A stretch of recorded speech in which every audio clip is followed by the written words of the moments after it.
Commissioner Gordon on? He is. Okay. All right. There it is. Madam Secretary, I'll call the meeting to order first of all. And Madam Secretary, would you read the public notice, please? Thank you, Mr. President. Good morning, commissioners and everyone. Morning. Adequate public notice has been given pursuant to the Open Publics Meeting Act. Notice has been posted at the board's office and website, emailed to the Department of State and to newspapers of broad circulation within the state. Roll call, please, Ada. Commissioner Holden, Here. Commissioner Solomon, Here. Commissioner Shivakula, Here, Commissioner Gordon, Here. President Fiorelisa. Here. Thank you, Ada, and good morning to everyone. And I would like to welcome you to our second quarterly public comment meeting.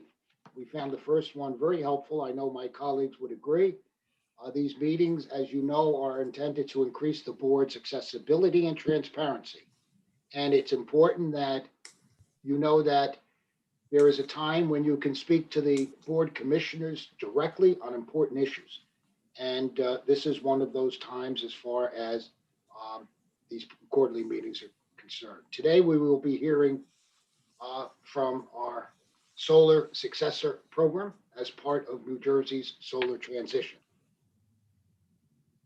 Staff is working hard to establish a new, more cost-effective solar incentive program that ensures the industry's long-term profitability. This is a very important key component of achieving Governor Murphy's goal of 100% clean energy by 2050. Staff has conducted over 2 years of stakeholder engagement and programs and program developments as we transition from the legacy SREC program to a new solar incentive program.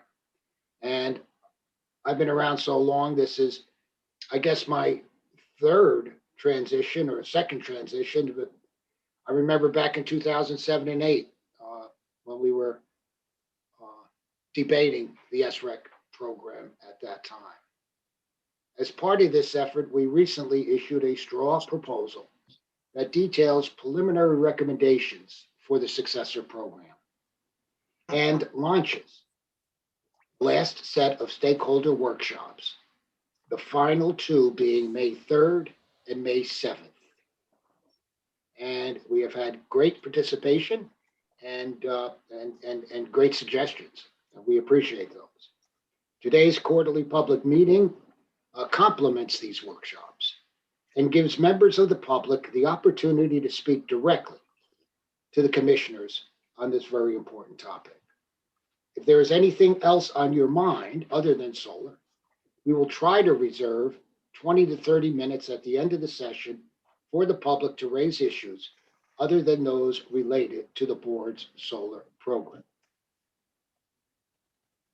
I ask speakers to keep their comments brief, and if you have detailed written statements, you can submit them to the board secretary and only summarize them here. We have a lot of speakers or a lot of people who want to speak today. And this meeting is scheduled to go from 10 until 12. And there will be a hard stop at 12. And if necessary, we will have another meeting somewhere in the future. But there is a hard stop at 12. So be cognizant of the fact that other people want to talk. I would also note that you should avoid commenting on contested matters before the board. You don't want to put any of us commissioners in a position where we're fighting ex parte ruling and so on. So it's extremely important that you be careful. Written statements are acceptable and in many cases preferable. Do any of my colleagues have any opening remarks they would like to make before I go into the logistical information? Thank you. So you are aware, only the pre-registered speakers will have the ability to speak and ask questions. We will not have a chat feature enabled and cannot accommodate anyone who didn't register to speak before the deadline. Members of the public who did not register will be able to watch via the live stream on YouTube, just like we have for our regular board meetings. I see that the majority of the people presenting today are representatives of the solar industry. Many have been participants in our robust stakeholder process, and I think they will agree that they have been robust and transparent. While we appreciate and welcome the input from industry representatives, we are also interested in hearing from individuals from the general public. While anyone who wishes to submit testimony is encouraged to, in these meetings, we are especially interested in hearing from people who we do not get to hear on a regular basis. So, if there anyone out there who's listening today from the general public and would like to make statements, again, I will try to leave some time at the end. But be cognizant, please, of the fact that a lot of speakers want to talk today, and be courteous to them by making your statement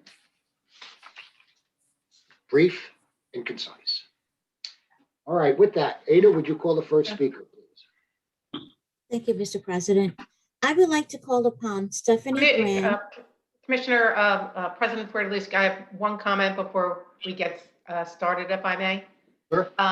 Yeah, I just wanted to also point out that, I know I have listened in on, some of these stakeholder meetings, and certainly our staff, our personal staff also has been not participating, but at least, attending these stakeholder meetings. So it's not that this is the first time that we are hearing some of this input, and the public and the parties should know that all of the commissioners, I think, have been taking a serious look and interest in this matter. Thank you, Commissioner. You're right. We've heard many of these, I'm sure, that we're going to hear today, statements before. And so please make them concise, and all of us are on top of the game here as far as the solar industry and the solar transition is concerned. Okay, Ada. I would like to call upon Stephanie Brand. Please state your full name and affiliation for the record. Thank you. My name is Stephanie Brand, B-R-A-N-D, and I am the director of the New Jersey Division of Rate Counsel. And as you know, in that capacity, I have both the honor and the pleasure to represent the people of the state of New Jersey, who fund and hopefully will benefit from the policies encouraging the continued development of solar energy in New Jersey for years to come. I'd like to thank you for the opportunity today to provide comments to the board on the staff solar successor program. We will be providing extensive written comments in this proceeding. So today I'm going to try to just hit the highlights. I do have a written statement I will provide to the secretary after today's proceeding. I'm sorry I didn't provide it in advance. I literally only finished them a few moments ago. As you know, the Clean Energy Act included, among many other things, a large and ambitious increase in New Jersey's renewable energy commitments. Equally significant was the CEA's termination of a significant portion of New Jersey's longstanding solar energy market design. In particular, the elimination of existing solar renewable energy credit program. The CEA was critical of this program, as Rate Counsel has been over several years, since the SREC construct has not proven to be the most efficient and cost-effective means of promoting solar energy in New Jersey. New Jersey has a long history of overpaying for solar. The industry has a long history of claiming they need more and more subsidies, and that if they don't get them, the sky will fall and the industry will come crashing down. In the past, the legislature and the board fell prey to many of these threats and fears and kept increasing the subsidies to the point where New Jersey ratepayers have spent billions of dollars for what is now a little over 5% of our load. The provisions of the CEA were a clear message from the legislature that it's time to rein in this industry. Other states have managed to develop thriving solar industries that are more economically efficient. They are not paying $250 for paying $250 SRECs. In Maryland, SRECs trade for $77. Pennsylvania, $40. We cannot keep this up. This inefficiency is not an abstraction, but is a real cost that has been paid by New Jersey's ratepayers. The more we overpay for solar, the less we will be able to afford. So as New Jersey moves forward with the Solar Successor Program, Rate Council strongly recommends that the board place renewed and stronger emphasis on minimizing the rate impact on solar market development, particularly through the Solar Successor Program. Another preliminary thought that I want to emphasize is equity. Governor Murphy has certainly set an ambitious goal for us in terms of achieving a cleaner portfolio for electricity generation. But he has also made it very clear that equity needs to be a fundamental consideration in how we approach everything we do. So it's important to remember that of all the ways we pay for clean energy, utility rates are by far the most regressive and inequitable. Sure, there are certainly societal benefits to these programs, and I am not saying that none of it should be put into rates. But the most equitable way to pay is to have those who benefit pay the most. Even if we pay for programs through taxes, there are tax brackets that have the people with higher incomes pay more. But with rates, low and moderate income customers pay the same amount per kilowatt hour that wealthy customers do. But with lower incomes, the percentage of their income that they have to devote to this essential service, which is we call their energy burden, is higher. We're glad to see these customers are starting to get some more benefits through the community solar program. But as the board considers how to pay for other solar projects going forward, you must consider the inequity of continuing to include such significant amounts of dollars in rates for these projects and balance that with the profits that are being made by the solar developers and the benefits low and moderate income customers are actually getting for these programs. The CEA attempted to remedy past wrongs with New Jersey solar energy programs in several ways. I'm going to focus on two ways that I think are critically important for today's discussion. They're first, the CEA's emphasis on competitive bidding and competitive markets to ensure that the cost development of solar energy in New Jersey is competitive. And second, the development of a rate cap that limits future financial liabilities for solar energy that will be borne by New Jersey ratepayers.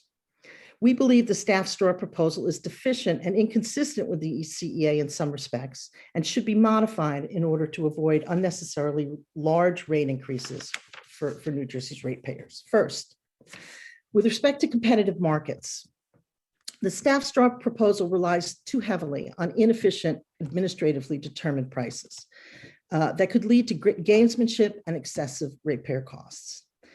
This is inconsistent with the CEA, but also with years of board policies that have repeatedly rejected administratively determined incentives in favor of competitive pricing. The administratively determined portion of staff straw proposal will set fixed incentive rates for a range of installations each year that will total 60% of staff's estimated solar successor program costs. The proposal is basically the same first come, first served, herd style run on the bank approach to solar energy incentives that has been causing us problems for years in New Jersey. The administratively determined incentive payments will be established through stakeholder processes like this one that are consistently dominated by a large number of solar developers, as you said earlier. Collectively, this herd approach, coupled with a predefined incentive payments that will be dominated by industry interests, is the furthest thing one can get from the competitive market approach clearly articulated and called for in the CEA. The CEA clearly notes that where cost recovery is needed for any portion of an efficient solar installation, the board should rely on competitive procurement and long-term contracts where possible to ensure that incentive payments do not exceed what is needed to create an efficient incentive. The CEA also notes that in developing future solar programs, the board should pay greater reliance on competitive markets with the explicit goal of encouraging and ensuring the emergence of new entrants that can foster innovation and price competition. Clearly, basing 60% of a solar successor program on administratively set incentives is inconsistent with setting prices that rely on competitive markets. And furthermore, such administratively set prices in no way fosters the articulated goal of encouraging price competition. While staff's straw does include some competitive bidding, and we support those components of the plan, the current straw relies too heavily on these administratively set prices and essentially continues the transition plan that was adopted by the board as an interim approach. And as such, we think it's inconsistent with the CEA. The opportunity for gamesmanship in the development of administratively determined prices is an important and real concern. If you look at the progression of the solar transition program, you can see the impact that industry lobbying had on the final values utilized in this interim program and how that could be converted into something more permanent. At the onset of the transition program, staff released for comment a set of incentive values that started at $65 per megawatt hour in 2021, fell to $59 in 2022, and fell again to $53 in 2023. These incentives were allowed to increase to $155 for the period of 2023 to 2035. But soon after the release of this proposal, the howling from the solar industry about these values being too low was deafening. These solar industry complaints ultimately led to a series of back and forths between staff and the industry to calibrate the models upon which these prices were set. And unsurprisingly, a few weeks later, a new set of incentives were proposed by the board staff that were on average about 20% higher. This kind of gamesmanship is endemic to administratively set prices and is the type of outcome the CEA clearly sought to avoid by calling for prices set by competitive market signals. A second and equally important concern regarding staff's straw proposal rests with its proposals for calculating CEA-defined rate caps. Staff's proposal for estimating these cost caps is inconsistent with both the letter and the spirit of the CEA. And before I go into detail on this, I want to emphasize the importance of the rate cap in the CEA for New Jersey's ratepayers.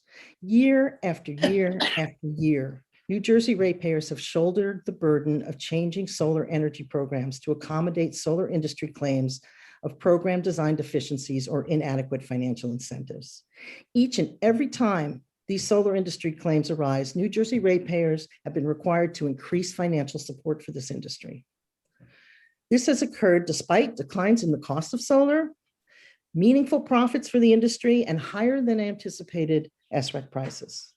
This process has been an abject failure primarily because it has placed huge financial burdens on the one stakeholder group that is supposed to benefit from renewable energy development, and that is New Jersey ratepayers. The cost caps in the CEA, which were put into place at the same time as a number of other clean energy provisions that would increase ratepayer costs, can only be read as a message from the legislature saying enough is enough. The legislation clearly articulates a direction that forces solar developers to compete with one another to bring the most cost-effective and innovative projects to the market. And most importantly, creates a financial cap on just how much the state will spend on its future solar programs. Director, if I may interrupt you for a moment. Yes. If we're going to get to everyone else, I would ask that you start wrapping up your comments, please.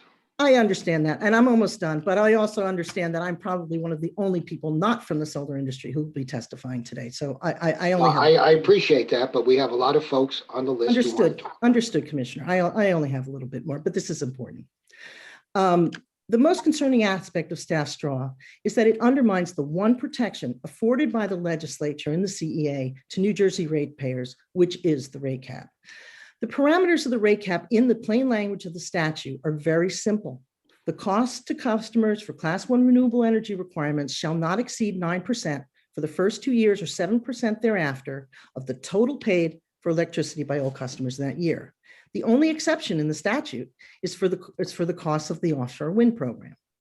Despite the simplicity of this statutory language, the staff straw proposes to net out a range of benefits from the cost to be included in the formula. This is not permitted by the statute, which only excludes the cost of offshore wind and does not speak of netting at all. The proposal, in effect, changes the entire nature of the CEA rate cap and exceeds the statutory authority granted to the board. I'm going to skip that to move along. This manipulation of the rate cap is nothing more than an end run around the legislative intent of the CEA and the rate cap protection.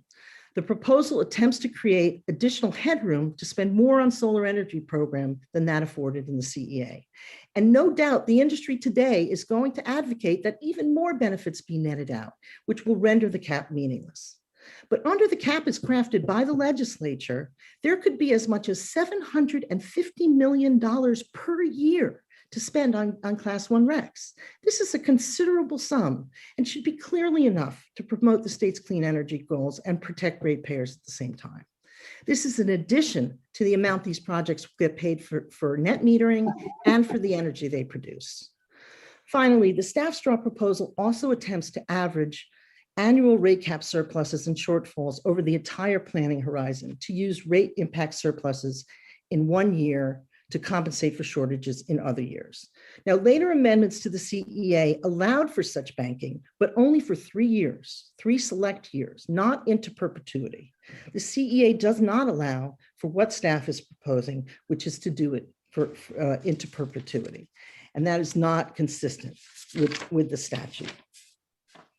So collectively, staff's proposed rate cap calculation for the solar successor program will place too great a burden on New Jersey's ratepayers and force us to incur costs over and beyond what was envisioned in the CEA.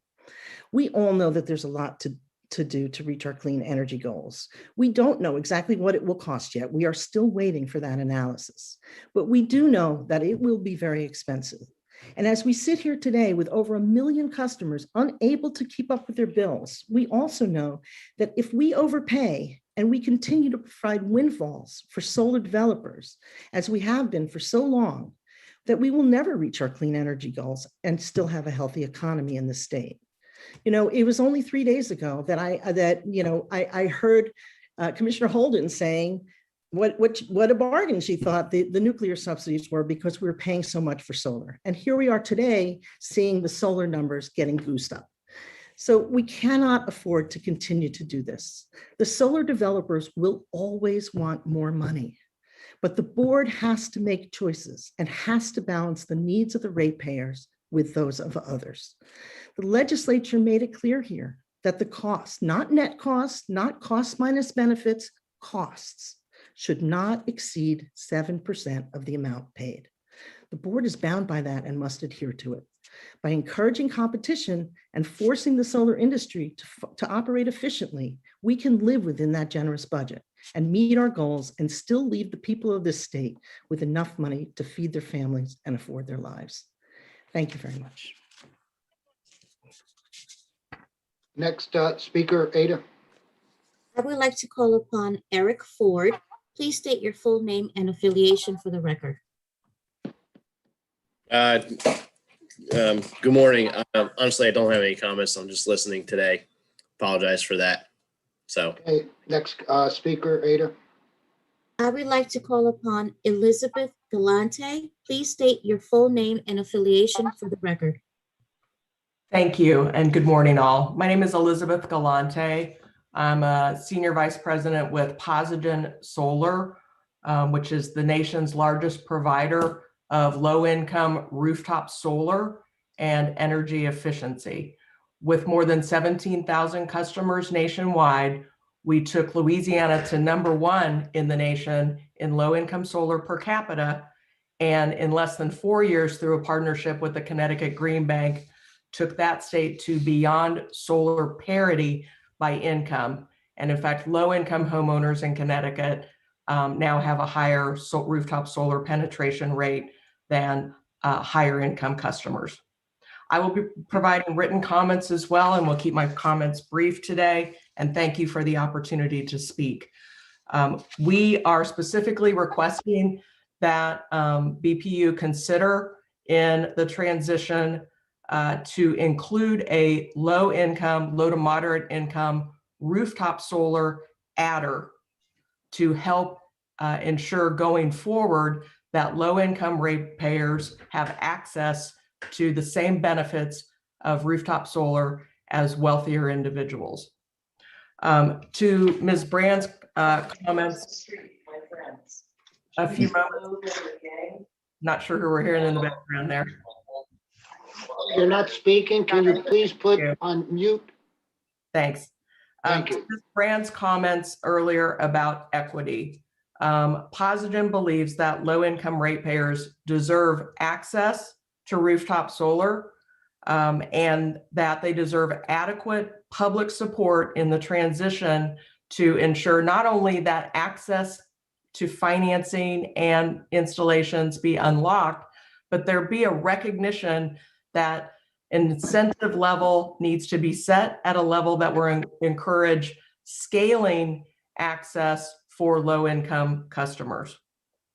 Posigen recognizes that community solar is an outstanding program and commends the Commission for providing a low-income community solar adder to encourage more rapid and successful development of large community solar projects to serve low-income ratepayers in New Jersey. However, community solar is not the only solution, and in many ways is not the best clean energy solution for low-income ratepayers. Rooftop solar has many benefits that community solar simply cannot provide, including, for example, making roofs stronger and more durable with longer lifespans, which of course for low-income families, as with every family, home maintenance expenses such as that are meaningful expenses that rooftop solar can help impact positively. Rooftop solar also creates an opportunity for low-income ratepayers to have place-based energy with rooftop solar with battery storage at location, which of course has many additional co-benefits that benefit those ratepayers, including the opportunity to have off-grid power, to have arrangements with utilities for selling excess energy stored in the batteries at times of high grid need, and for low-income families and ratepayers that have health challenges, it also creates an opportunity for particular investments in resiliency to help those families be assured of having critical power supplies in the event of disasters or grid failures. For Posigen's purposes, I'm just going to point out two additional things that we would like the Commission to consider. First is that Posigen finances 100% of homeowners for 100% financing, regardless of income or credit score, not just for a rooftop solar system, but we include with that price, a fixed price lease, a free BPI energy audit and energy efficiency upgrade. And because we include both of those things at an exceptionally low cost, I believe the lowest price lease in New Jersey, although I will research that to be sure before I file written comments, because we provide those two things together, our low-income customers and really our entire customer base enjoys a net positive financial impact in the first year of well over $750. So an incentive unlocks not only rooftop solar access for low income, but a targeted low income incentive also unlocks for our company the ability to finance an energy audit and upgrade. The last point I will make is that it costs a lot more for solar companies to serve low income customers. There are many reasons for that. a few of which include more roof repairs for low-income housing. We have a lot of deferred maintenance, a lot of degraded housing stock for our lower income ratepayers. Roof repairs and electrical upgrades are significantly more frequent and a higher cost for low-income ratepayers. It costs more to market and to sell to low-income families, trying to overcome trust concerns and go find customers in those communities that are willing to work with contractors. It takes time. You have to develop relationships. And the last part on the extra costs, I'll note, Posigen's cost of capital are more than 4 times more expensive than traditional market rate companies. Where your typical solar company can get financing and investment for sub 2% cost of capital, Posigen's cost of capital is in excess of 9%. And that is because we serve low income customers with low income and low credit score, and they are considered a riskier portfolio because of that fact.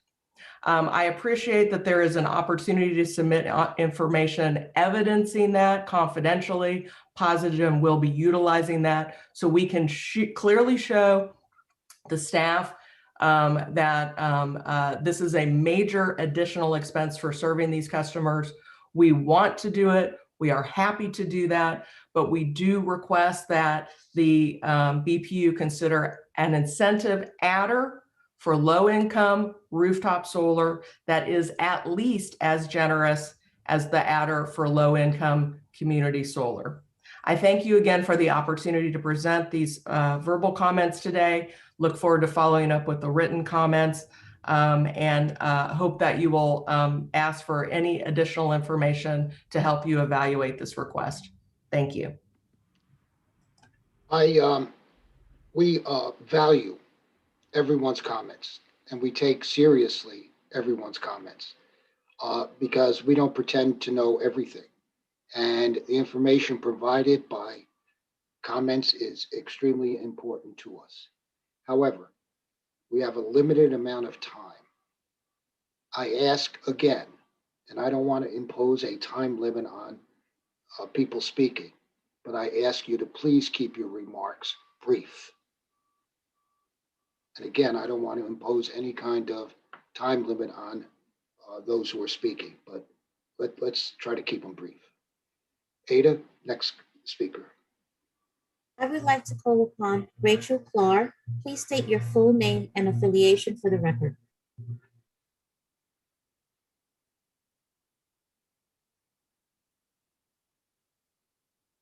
Rachel? I don't hear Rachel. Was there someone before Rachel, Ada? Gary Cicero? He dropped off from speaking. Okay, He sent a message, so I moved on to the next one. all right. And we don't hear her, so move on He's to the not on next. the list. Okay. I would like to call upon Fred DeSanti. Please state your full name and affiliation for the record. Sure. Thanks very much. Can you hear me okay? We can. Okay, great. First, my name is Fred DeSanti. I'm Executive Director of the New Jersey Solar Energy Coalition. We have 25 members, almost all of which are New Jersey owned and based companies. Thank the Commission for the opportunity to participate today. This is a very important policy forum, and I will be brief and unfortunately have to be a little bit blunt in order to make that work. You're going to hear a number of people talking about issues associated with capstone, board staff modeling, and the approach to incentive levels. Clearly, these exercises are important. They establish some measures of indicative pricing to help to guide the level of setting incentives at the leveling process. However, maybe Commissioner Shevakula would be reminded of this when he went to engineering school. The first day they tell you never calculate something that you can measure. So for the calculations, despite all the mathematic manipulations, the assumption setting, the fact that none of the input data really represents any kind of a known constant, these are all ranges that have variables that move up and down. The source data is really nothing more than an estimate, thought to be averages associated with these many inputs. I'm going to look at this a little differently. I'm going to look at this in terms of actual results, something that we measure. Over the last year, since TREC started, residential rooftops are off by 20% in terms of build rate. Most disturbingly, commercial and industrial installations are down by more than 60%. These are not calculated values. They're not estimates. These are actual results that you have reported in your monthly reports. So we're very concerned about that. Over the course of the last 2 workshops, we have put together, I think, compelling evidence that the cost caps will not be breached, and that there is room under the caps to create incentives that will not result in layoffs and provide the industry with a shot at achieving the market build rates that you have established in the goals. First, we believe there is ample evidence that the health and environmental benefits of solar associated with the social cost or societal cost of carbon and other pollutants should be included in the numerator of the cost cap calculation. You know, the legislature in 2018 specifically recognized and sanctioned the inclusion of these benefits in the zero emission credit legislation, which all of you acted on a few days ago. And I'm very happy that you did include nuclear and keep that going. It's a very important part of our carbon-free policy. But again, it's in the statute, it's been recognized. It exists throughout the Energy Master Plan as a value. And finally, we would even look to issues like the energy efficiency portfolio that you put together and sanctioned. And it is certainly in there as a societal benefit that has to be included in the cost benefit relationships. So we think there's a lot of evidence around this that would indicate that if you want to be consistent in policy, that you really should include societal and health benefits or environmental and health benefits into this calculation. In addition to that, I know that Steve Gable's firm put together some very solid work that deals with the calculation as well, based upon fact-based numbers that need to be inserted into this equation. Now, at the bottom line of this thing, if we don't move the cost cap, then the argument about handcuffs exists. If you don't agree to make those changes, it's going to result in a significant change in terms of employment in this state. There's just no question about it. So what I would propose is that if the board and staff feel that they do not have the statutory authority, I think, and again, only if necessary, we don't want to do this, but I think rather than give up the jobs that will be substantial if these handcuffs continue to exist, that we simply go back to the legislature and the governor. They're the same people that voted, for the ZEC bill, and let's ask them. And that way we can know with some sense of surety and not be basing this upon the vagaries of some legal interpretation. They're the same people. They're still there. Let's ask them what they have in mind. Do they want this to include this calculation or not? And that puts an end to the situation. If the industry is told, yes, we want to stick to it the way that has been reported by the ratepayer advocate, then we understand and we know that we can't do business in a lot of these sectors. And if they agree, then we know that we don't have handcuffs in and we can come back in and talk about continuing a lot of these market segments. We're very aware of the cost of this program to ratepayers. It's expensive, but I think we have to look back to history to find out why it is expensive. And it's really expensive because we're conflating the far lower costs of the legitimate recovery of capital investment today against what the leadership of this board did years ago by getting an early mover status on this program. I mean, we started this program back in 2007. The cost per watt was $8 a watt. It was great leadership. It spurred the market. It got things going, but it was very, very expensive. And now we find ourselves in a situation where we're conflating that legacy cost along with what is today, I think, a far more reasonable cost, not very far out of step with other states, considering the cost of this. And we conflate these things together and say the program is too expensive. Well, there's nothing that we can do about what has already been spent. It has been spent. The folks who have spent that money, I think, have to get the return of their capital. That was the circumstance at the time. And I think it's just unfair to the industry to conflate these two things, divide everything by this huge number and say, look at what it costs. It doesn't cost that. It cost that because we started early. And we started that early because of your leadership in getting it going in New Jersey.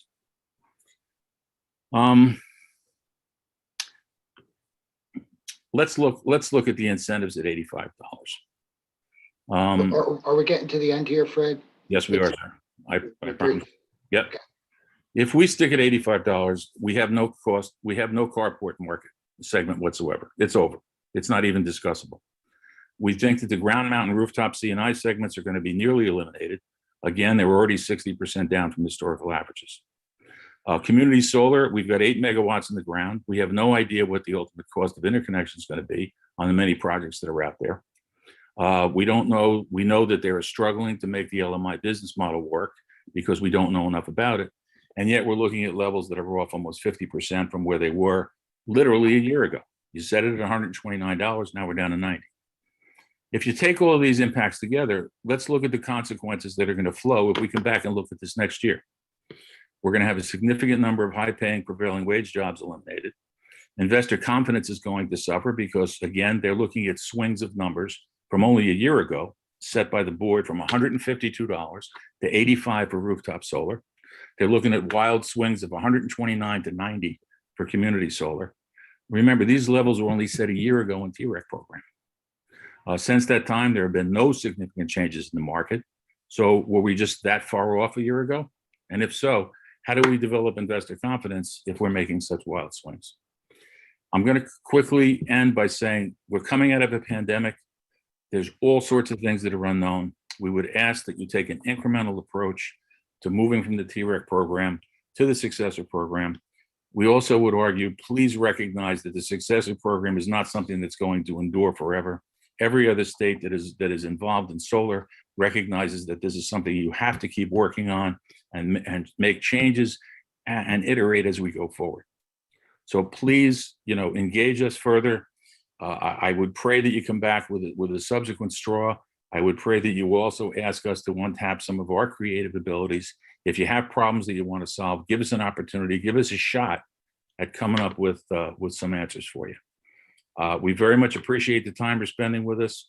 We're very concerned about these numbers and want to continue to do work, and we're willing to do anything that makes sense in terms of getting there. So I thank you very much.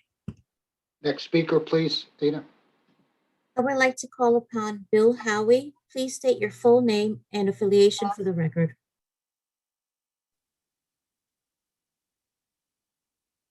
Hi, my name is Bill Hoey. I'm the managing member of New Jersey Solar Power. And I want to thank the commissioners and staff for the opportunity to speak today. Can everybody hear me? We can. Okay, how are you all doing? I'm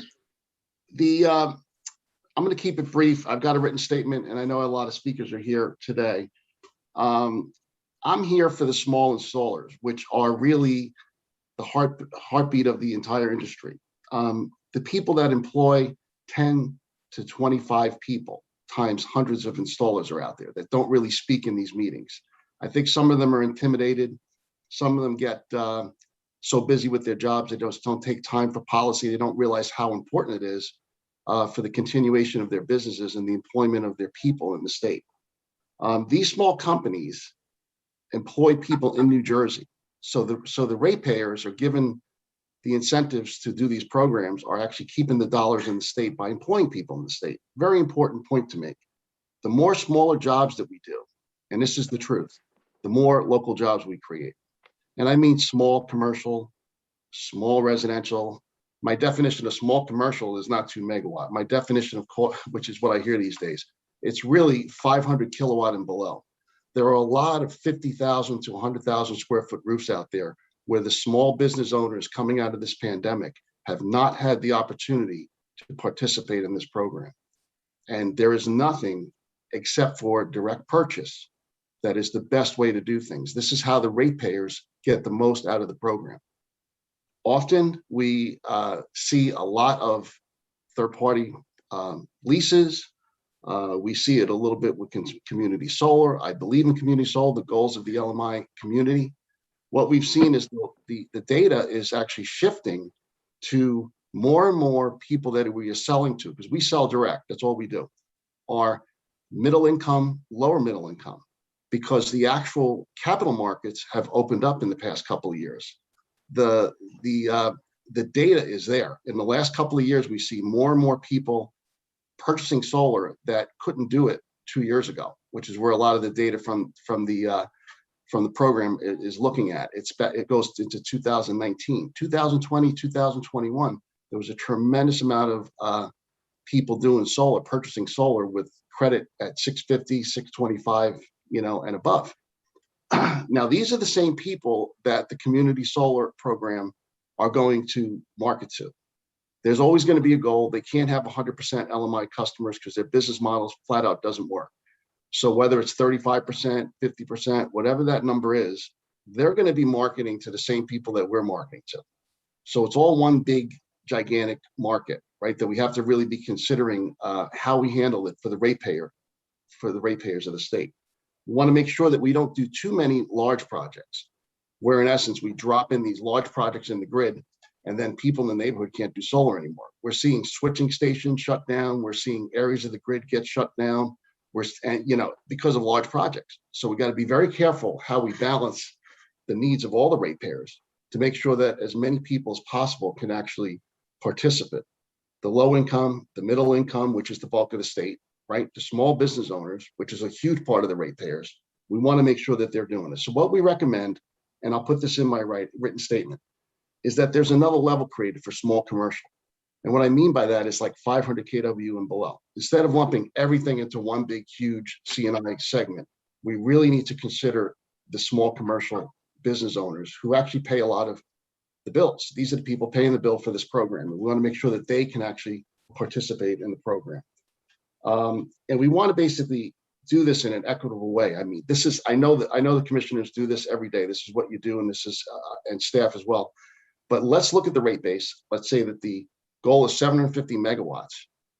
Start splitting it up based on how many people are in each of these classes and who are paying the bills, right? So for example, if the residential ratepayers are 46%, and I know these numbers shift around, then they should be able to participate in 46% of the program. If the small commercial are 15%, they should be able to participate in 15% of the program. We got to be very careful in how we segment these things, because literally markets are going to get shut down if we're not careful. And third-party ownership had its day. It's been a huge success in New Jersey, but solar ownership is now on the rise because the capital markets are open for business. There is a tremendous amount of money out there for doing solar loans that was not there 5 years ago, 7 years ago. And we really need to make sure that people can participate in the direct purchase model and make sure that there is some of that set aside for those ratepayers to be able to participate. So again, I want to thank you for the opportunity to speak today, and have a great afternoon. Next speaker, please, Ada. I would like to call upon Lyle Rawlings. Please state your full name and affiliation for the record.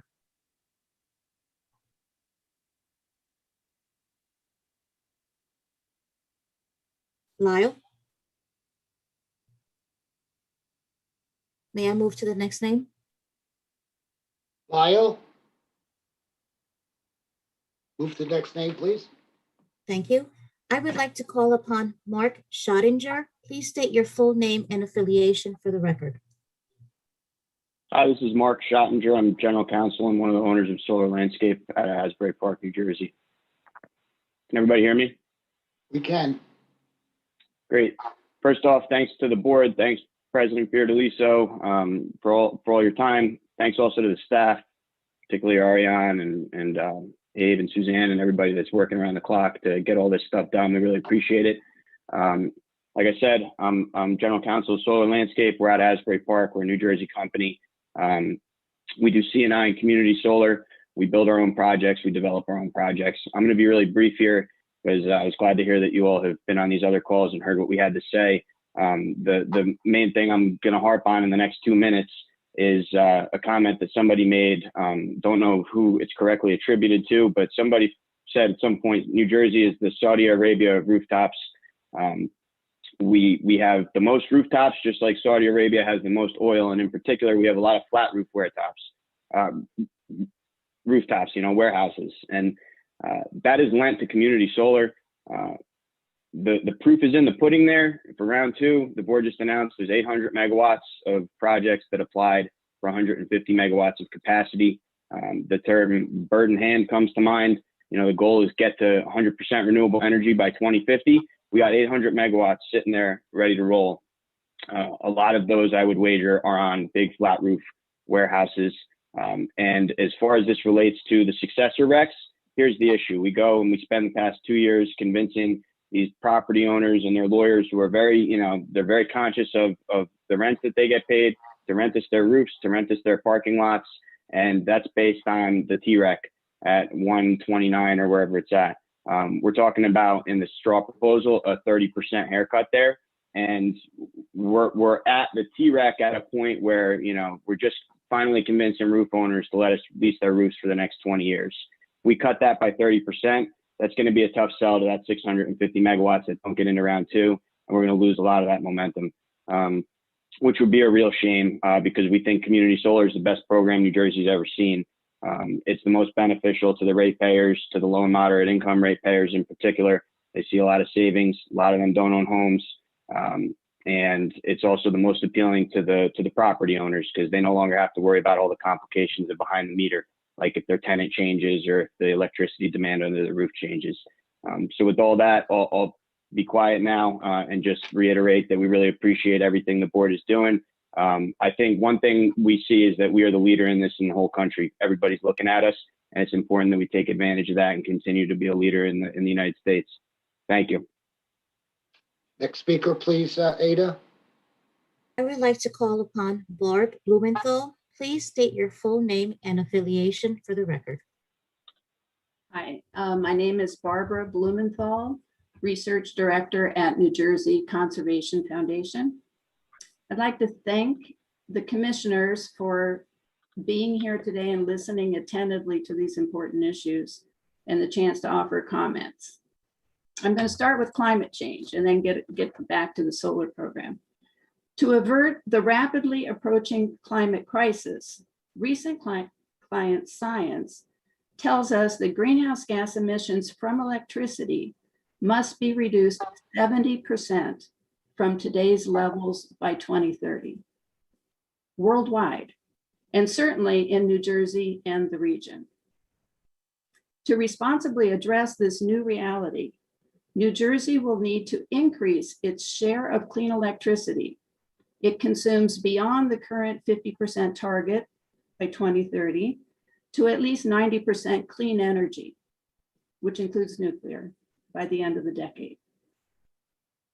It's also essential for the sake of climate and all its effects on our environment and our economy that electricity remain affordable during this transition. It's abundantly clear that this can be done. Responsible greenhouse gas emissions reductions and affordable electricity can both be achieved by choosing a careful mix of both New Jersey's internal solar and wind resources, which are relatively costly, and enough lower cost regional clean energy to ensure cost-effective emissions reductions and affordable electricity. This choice must be made now, starting with keeping the solar successor program within a reasonable budget, and continue to be made until New Jersey has done its full share to avoid climate catastrophe.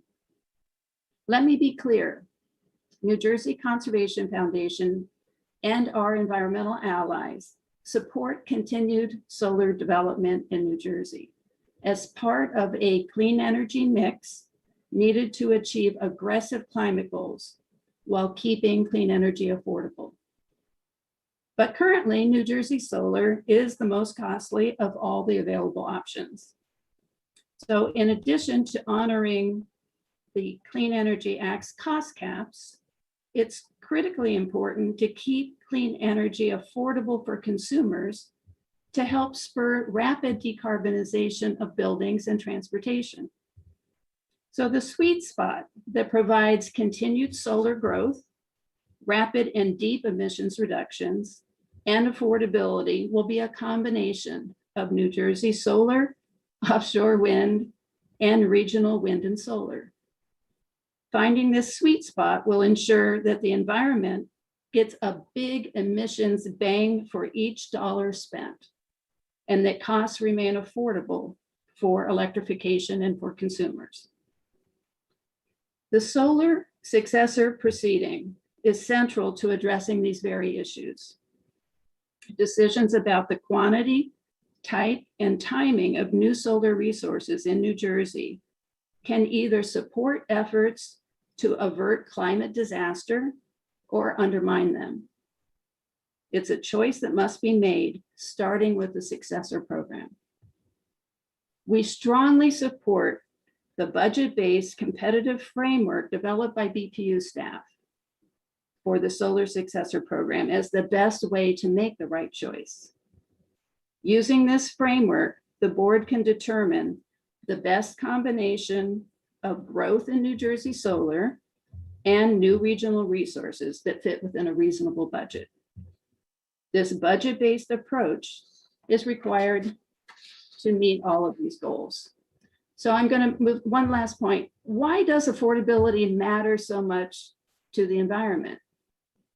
Clean electricity is the core engine, as we all know, required to remove emissions from New Jersey's buildings and transportation sectors, which account for 68% of all greenhouse gas emissions in New Jersey.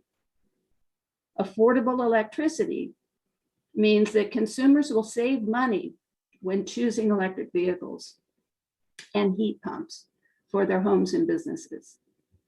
The sooner consumers adopt electric vehicles and adopt electric heating equipment, the sooner we will see emissions go down to levels needed to avert the climate crisis.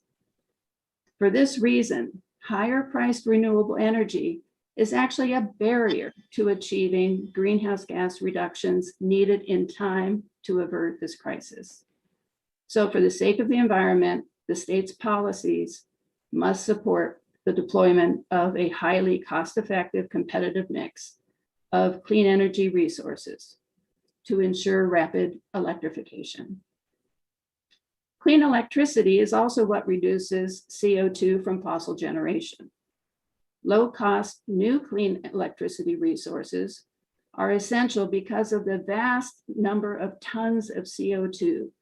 We estimate 30 million metric tons a year currently are emitted by generating the electricity we consume in New Jersey. Climate science tells us most of these electric sector emissions need to be eliminated this decade. This simply won't be possible if we spend all of our clean energy budget on the most expensive resources. So again, for the sake of a safe and healthy climate, state policies must support and develop a highly cost-effective, competitive mix starting now. The successor program builds on the last 3 years of hard work by the BPU commissioners, staff, and our solar colleagues in crafting a much more competitive and cost-conscious solar incentive, which will drive continuous cost reductions in solar power and ensure continued growth in New Jersey of this important resource. It hasn't been easy, but it's essential for our collective future. We look forward to providing much more detail in our written comments. Thank you. Next speaker, please, Ada. I would like to call upon Lyle Rawlings. Please state your full name and affiliation for the record. Thank you, Ada. I'm Lyle Rawlings, president of the Mid-Atlantic Solar and Storage Industries Association. And by the way, I was bumped off of Zoom and was just now able to get back in. Good morning, commissioners and President Fiordaliso. I want to commend you for holding this hearing. This is a great development, the ability to speak directly to commissioners in this type of hearing, and glad to have the opportunity. First, I want to acknowledge that staff worked for many, many months on the straw proposal, and we believe, as we've said in workshops, that it is a very well thought out structure for the next phase of solar incentives. We have commented on some tweaks that we think are necessary, but we think it's very well conceived and a good framework.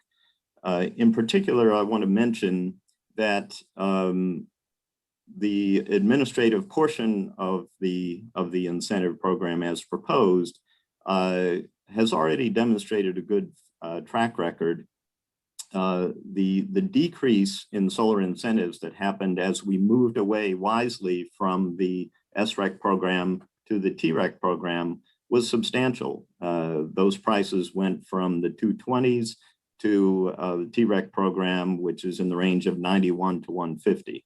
And the average is somewhere in between those two. But it is a significant decrease. And so we don't think it's fair to characterize that administrative systems always raise the prices. That's a dramatic change that we've just seen, in which an administratively set price was able to substantially lower prices for solar incentives. And already it's clear, both in the staff proposal and in counter proposals that have come back from industry, that a further reduction will be possible from the TREC program to the successor program. Now, it is true that we're going to ask for more, modestly more, than the 85 that was proposed in the staff's draw proposal. We don't think a one-size-fits-all works very well. We've been doing hundreds of hours of modeling to try to get this incentive right. And we absolutely share the board's goal of getting those incentives enough to create growth in the solar industry, but no more than enough.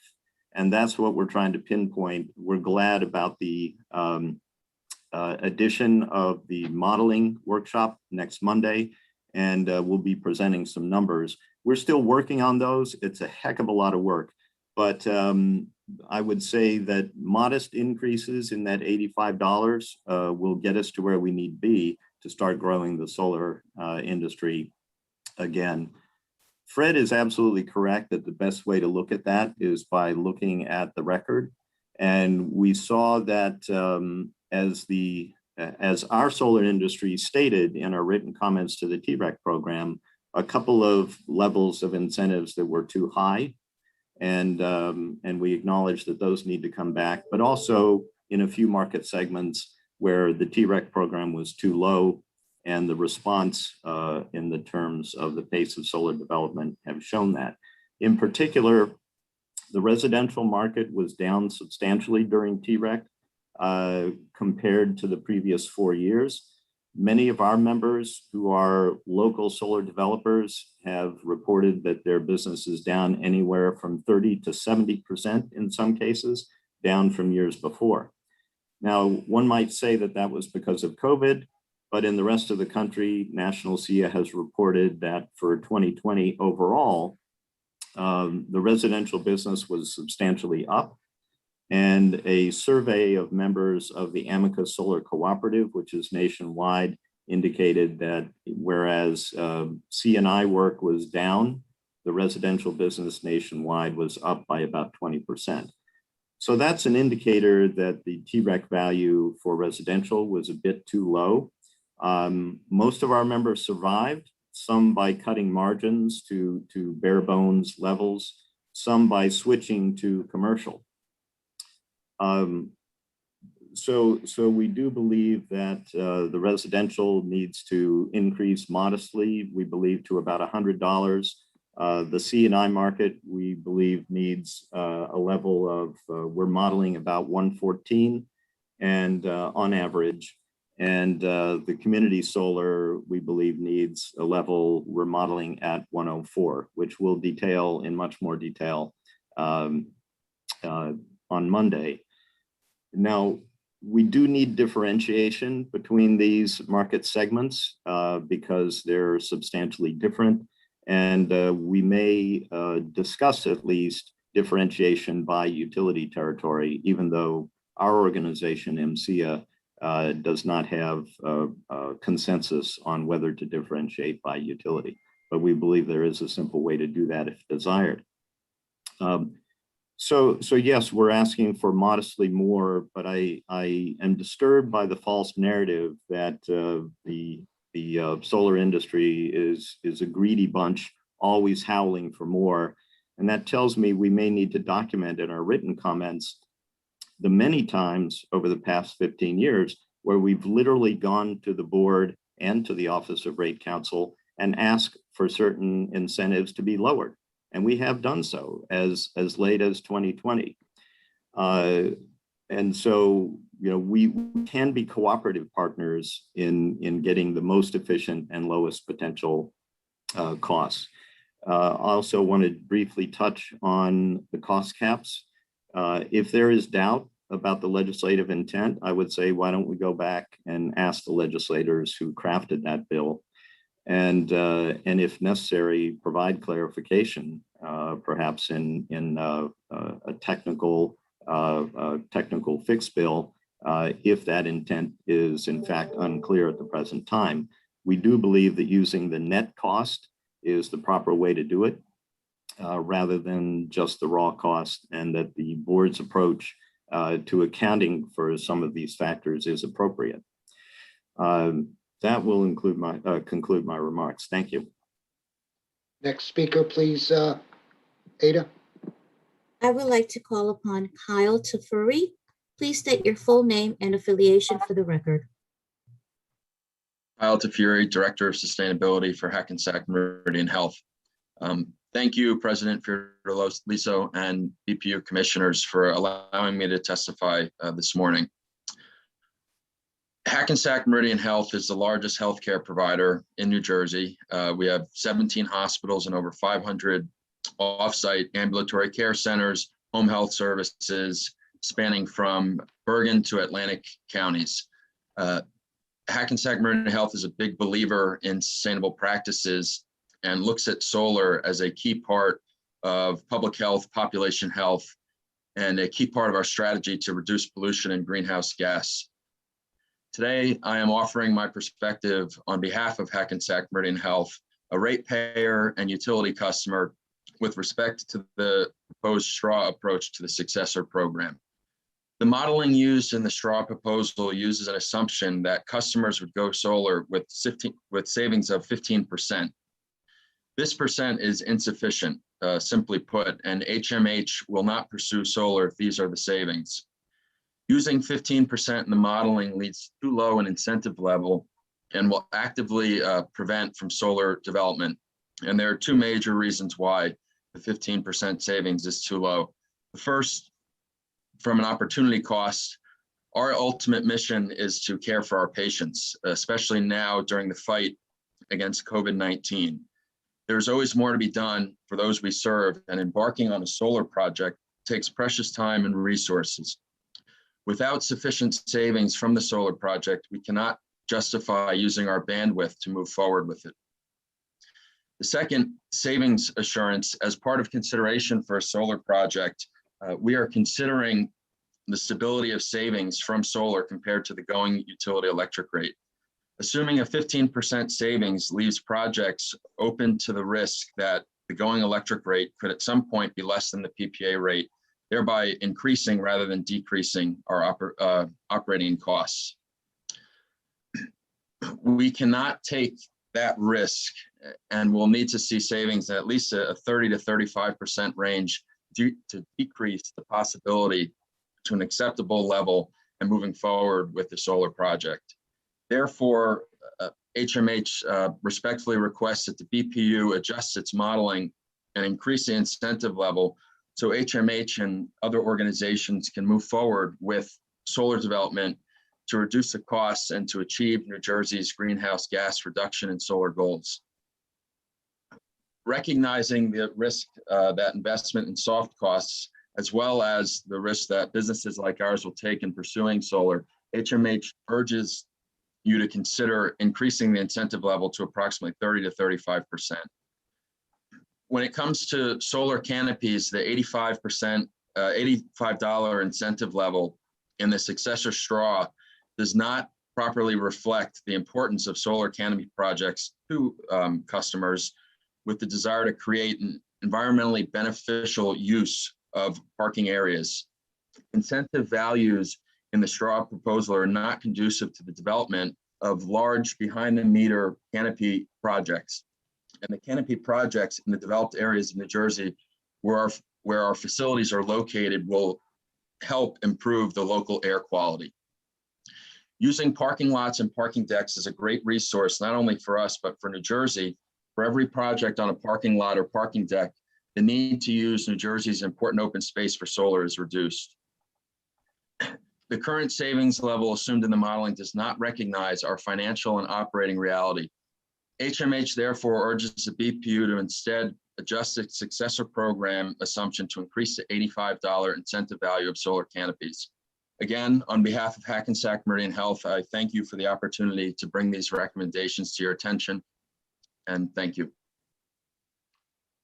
Next speaker, please, Ada. I would like to call upon Scott Weiner. Please state your full name and affiliation for the record. Good morning, Commissioners. Excuse me.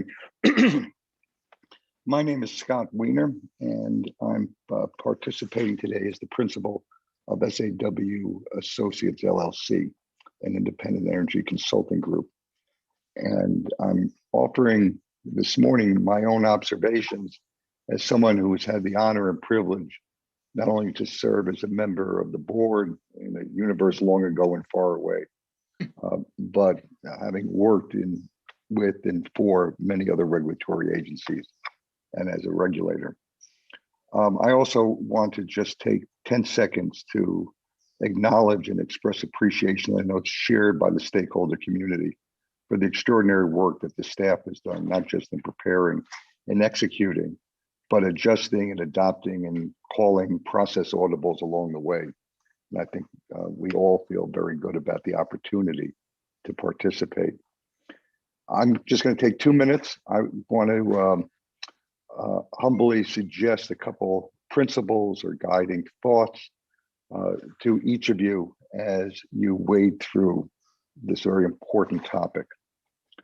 One is the importance of distinguishing subsidies from value. As you all just recognized in the ZEC proceeding, incentives sometimes are called upon to deliver the recognition of value that is not otherwise recognized in the marketplace. And I think that you'll find and agree that the incentives that are being developed for the successor program include both elements. And in thinking about them and characterizing them, it's important to distinguish incentives that may in fact be intended as subsidies to achieve some public policy goals, and a recognition of value that's not otherwise provided through the marketplace. And in that context, I want to turn for a minute to the cost caps and strongly make the point that no one that I'm aware of is arguing to eliminate the cost caps. Rather, there is a very concerted effort to make sure that all of us, industry and the board, get the formula right. There's an awful lot at stake. And I want to thank Abe in his comments at a prior workshop and Stephanie this morning for framing the question of statutory construction, which I think is very important. And it will be my premise that you, as the Board of Public Utilities and as an administrative agency, have a well-established authority. In fact, you have an obligation to take a look at statutes and reconcile them, to eliminate inconsistencies, to provide certainty where there's vagueness. And that may well be the case here with this cost caps. In terms of the OREC exclusion that was mentioned by Stephanie earlier, I invite you to consider whether or not the legislature was thinking prospectively, understanding that there was a cost on the horizon that was new and unique in the New Jersey regulatory paradigm, and providing guidance how that should be treated when that cost actually occurs. It's a cost that was going to be known and a cost that was heretofore unaddressed. On the other hand, I want to suggest the legislature did not intend to say to the board either that the board should not consider and apply its principles of regulating costs, excuse me, not regulating, but recognizing costs and benefits that arise in the exercise of its administrative regulatory responsibilities. The board has longstanding decades and decades long precedent on how these factors should be measured and considered. And there's nothing to indicate that the legislature was saying that those principles should not be applied here. In fact, if that was the case, one would have to equally conclude the legislature, because of the impact of the cost caps, without the recognition of prior board precedent, would have on the state's ability to meet its clean energy and resiliency and climate goals. And clearly, I think as one thinks about the implications of an application of the cost caps without a concurrent application of the board's principles, we'd be saying that the legislature was ignoring those policies. So with those points, I know that there's a lot of work ahead for all of us. I want to thank you all again for taking the time to have today's session, and look forward to the opportunity for continued engagement with the staff and with you individually. Thank you. I would just like to add that not only was Scott a member of the commissioner on the board, he's a former president of the board in that other universe that he referred to. Next speaker, please. I would like to call upon Jeff Hitzke. Please state your full name and affiliation for the record. Thank you. I am Jeff Hinsky. I am the Vice President of Policy at Green Skies Clean Energy, and representing them with my comments. I will try to keep them brief and to the point. Really want to just hit on one topic. We are participating in the stakeholder meetings and things as well, so and we will be submitting written comments as well. First, I'd like to thank the commissioners and the staff of the board. They've been very immersed in this and spending significant amounts of time and energy. So I appreciate that very much. One area that seems to be overlooked maybe, or has not really been given significant attention, is the public sector projects. And in particular, we are very active in municipal and schools, basically, very simply put. We currently have, 11 projects operational on schools and municipal locations. We have 18 under construction, and we have another 30 sites that have been awarded through competitive RFPs that are in the process of what we would call development, but fundamentally design, permitting, interconnection, whatever the case may be. Altogether, these represent almost 33 megawatts of capacity of behind the meter solar. In not all cases, in almost all cases, we are participating, or the solar on these schools and municipal buildings are participating in the ESIP program. And the solar provides a significant amount of the actual savings when these ESIP programs are rolled up in terms of the cost savings and the energy savings that they provide. With any significant reductions in the TREC, or the values, I guess is probably a better way to say it, that the successor program is Strawman is proposing. Basically, the majority of these savings will go away for the school districts and the municipal buildings, and much of the ESIP type of programs will likely no longer be valuable. And for the this will eliminate a lot of the projects that currently are in the pipeline. These ESIP programs include HVAC and new roofs, and in some cases windows, and weather stripping, simple things like that. But fundamentally, the ESIP program will be handicapped without the savings that the solar brings to the equation. And then related to that, just in terms of the transition, because a lot of these projects that we're working on for municipal agencies are include these other things like new roofs and or HVAC, the solar kind of has to come in last And that makes it very difficult for us to complete projects within the 12-month timeframe that under the current TREC program is mandated. And if when the successor program rolls out and the TREC program stops, we basically will have, you know, a 12-month time period to get these projects done. And of the 30-some projects that we have currently in process, we're kind of estimating that at least half and maybe a little more will basically have to be canceled because we will not be able to get it under the TREC program, and the incentive levels for the successor program are not significant enough to make the economics work.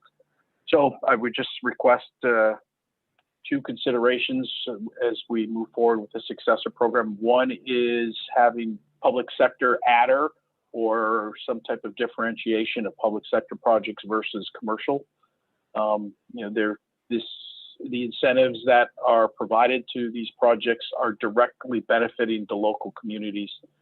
And secondly, that in the transition, that there is some consideration of extending that 30-day transition that is currently in the straw proposal to for public sector projects or projects that have already been awarded but have not gone forward yet, that they have a longer transition period, whether it's 6 months plus to still apply or still qualify for the TREC. So thanks for your time.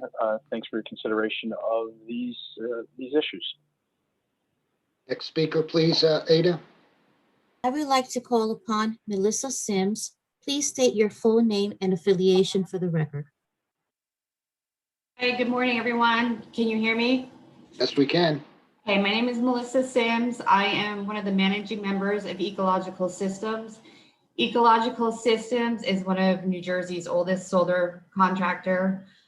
We've been working with the Clean Energy Program since the beginning and the pilot program. We are based in Monmouth County. We have 2 offices, one in Howell, one in Manalapan. We have about 20 employees. The TREC program has not been good for us. We have, during the TREC period, our sales have decreased 70%. An $85 rec is not going to work.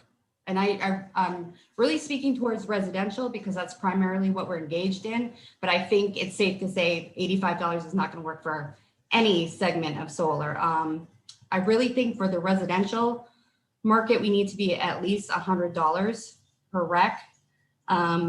Because I think that a $100 rec gets a 6 to 7 year payback, which I think is a reasonable expectation. I think going back to what Kyle was saying, commercial entity is really looking for a 3-year time horizon to get back their money. So $85 doesn't come close to that. I wanted to just address what I didn't intend on saying this, but it came up this morning when Rate Council was comparing New Jersey to Maryland or Pennsylvania. I just believe that that whole line of thinking is fundamentally flawed. You cannot compare New Jersey with Pennsylvania or Maryland for several reasons, which I'm going to submit written comments on, and it doesn't compare at all. Land is much more expensive. I could go to Pennsylvania and buy thousands of acres for a fraction of what I could buy in New Jersey. The licensing requirements in New Jersey are far greater. Code requirements in New Jersey are far greater. You cannot compare them. So to this idea that you can get a $40 rec in Pennsylvania with sustain New Jersey is just doesn't even make sense to me. I think I want to echo what Bill Hoey said. We need to be careful on how we segment the program so that the ratepayers who are paying the most, such as the residential, are getting their fair share. I also, I didn't get to comment on this during one of the workshops, and I wanted to specifically in straw proposal, one of the things that we're talking about was a quarterly window for subscription to the program.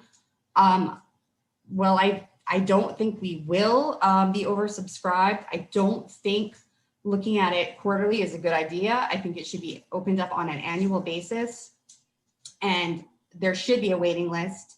And the reason for that, I think that the bigger companies with bigger sales forces will, if it becomes oversubscribed, will end up just taking up the space, and the littler companies like mine, you know, it's not going to be fair for us because we won't get in. So, and also this idea of not having a waiting list doesn't make sense to me either. I think we need the waiting list. And that waiting list needs to be a rolling waiting list. And, you know, we also need to reevaluate, I think, more often on what the incentive should be, because there are market forces that are really affect the little guy right now. The price of steel, the scarcity of steel, even concrete, things like this really do affect our business, our numbers, our bottom line, and it is difficult for us to deal with, especially in this pandemic. We also have a lot of red tape in terms of permitting, where that really is a big part of our costs, permitting. Even for little companies like mine, I have several stories where I can tell you where it would take me 8 months to get a permit for a residential job during the pandemic, just simply because municipalities aren't open like they used to be. So I don't know how a big developer is even dealing with this during the pandemic, how they're getting anything done because of the red tape, the bureaucracy.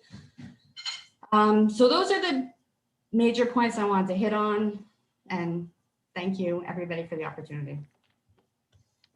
Next speaker, please, Ada. I would like to call upon Kyle Wallace. Please state your full name and affiliation for the record. Hi, Kyle Wallace with Sunrun. Good morning, President Fiordaliso and commissioners. Thank you for this opportunity to talk about the Solar Successor Incentive Program. I really do appreciate all the hard work from the board staff that has gone into the transition and the successor programs. I'm going to focus my comments today on a topic that hasn't been discussed much at either the stakeholder meetings or today so far, which is the opportunity to include behind the meter storage into the successor program. The straw proposal does briefly discuss behind the meter storage as a phase 2 item to begin development at a later date. And the ideas that were mentioned, such as like a clean peak or a non-wires alternative structure, are things we generally support, but do feel that the inclusion of an energy storage adder as part of the successor program phase 1 would be critical to the success of those future programs and could really help serve to jumpstart storage in the state.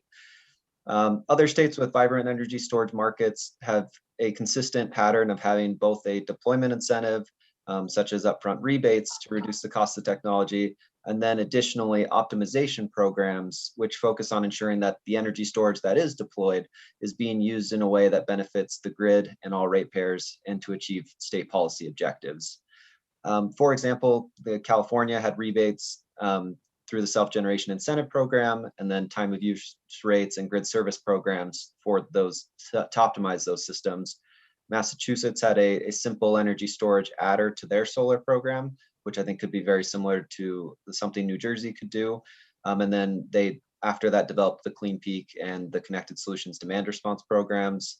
And then New York, Connecticut also have similar structures with a deployment incentive and then programs to optimize these resources. So it's a consistent pattern across the country. And so we'd urge the board to consider that and how that can play into this. The ideas that were mentioned in the straw proposal are primarily optimization focused. You could layer in kind of a deployment incentive value into those programs to try to do the 2-in-1, but that does tend to complicate program design and delay implementation. And it could also affect any cost benefit tests that are used to justify those kind of optimization programs, such as demand response or non-wire alternative programs. So I mean, from our view, when you have deployment and optimization programs separate, it makes it easier for each to achieve its goals, especially since deployment incentives are meant to go away, where the optimization programs are not. And so we think that that's where there's a real opportunity to have storage be included in the behind the meter segments of the successor program, like it is currently envisioned for the grid supply side. And also, I think that there's the real benefit of if you include that now and you start deploying these resources, when those optimization programs are ready, you'll have this group of assets already in New Jersey that are able to provide immediate ratepayer benefit and grid value. And so it really helps further, I think, what the state's policies are. Given the likely low attachment rates of energy storage for the next year or two as the market gets going, and the fact that I don't think the adder would have to be very large to incentivize storage, the total additional cost of the successor program, I think, would be fairly minimal and could easily fit within the required cost caps.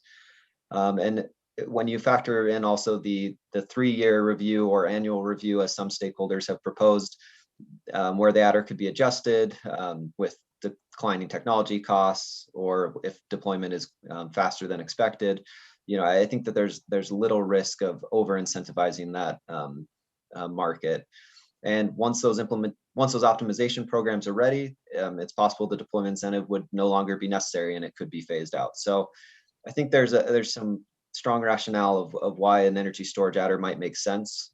It could be fairly simple. It would drive deployment, and it's very clear that storage unlocks additional value for the grid and for ratepayers. And we really think that the state should move to make solar and storage be the normal product, the kind of a standard offering, and because it really just opens a whole new world of possibilities. It would also allow, if you have this energy storage adder now, it allows the necessary time to develop good optimization programs that are really well structured, but can take quite a while to actually implement. So thank you for the opportunity to provide these comments, and look forward to participating in the rest of the stakeholder process. Thank you. We have less than 30 minutes to go here, and we're just about halfway through with the speakers. So please, again, and I don't know how else to ask you, please keep them brief. Written comments are just as important. This is being recorded, so all of us will have an opportunity to review not only verbal comments, but certainly review the written comments that are submitted. Next speaker, please. I would like to call upon Belle Gable. Please state your full name and affiliation for the record.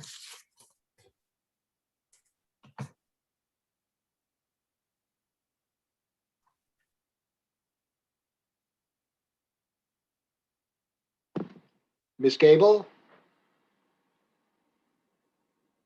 Are you still with us?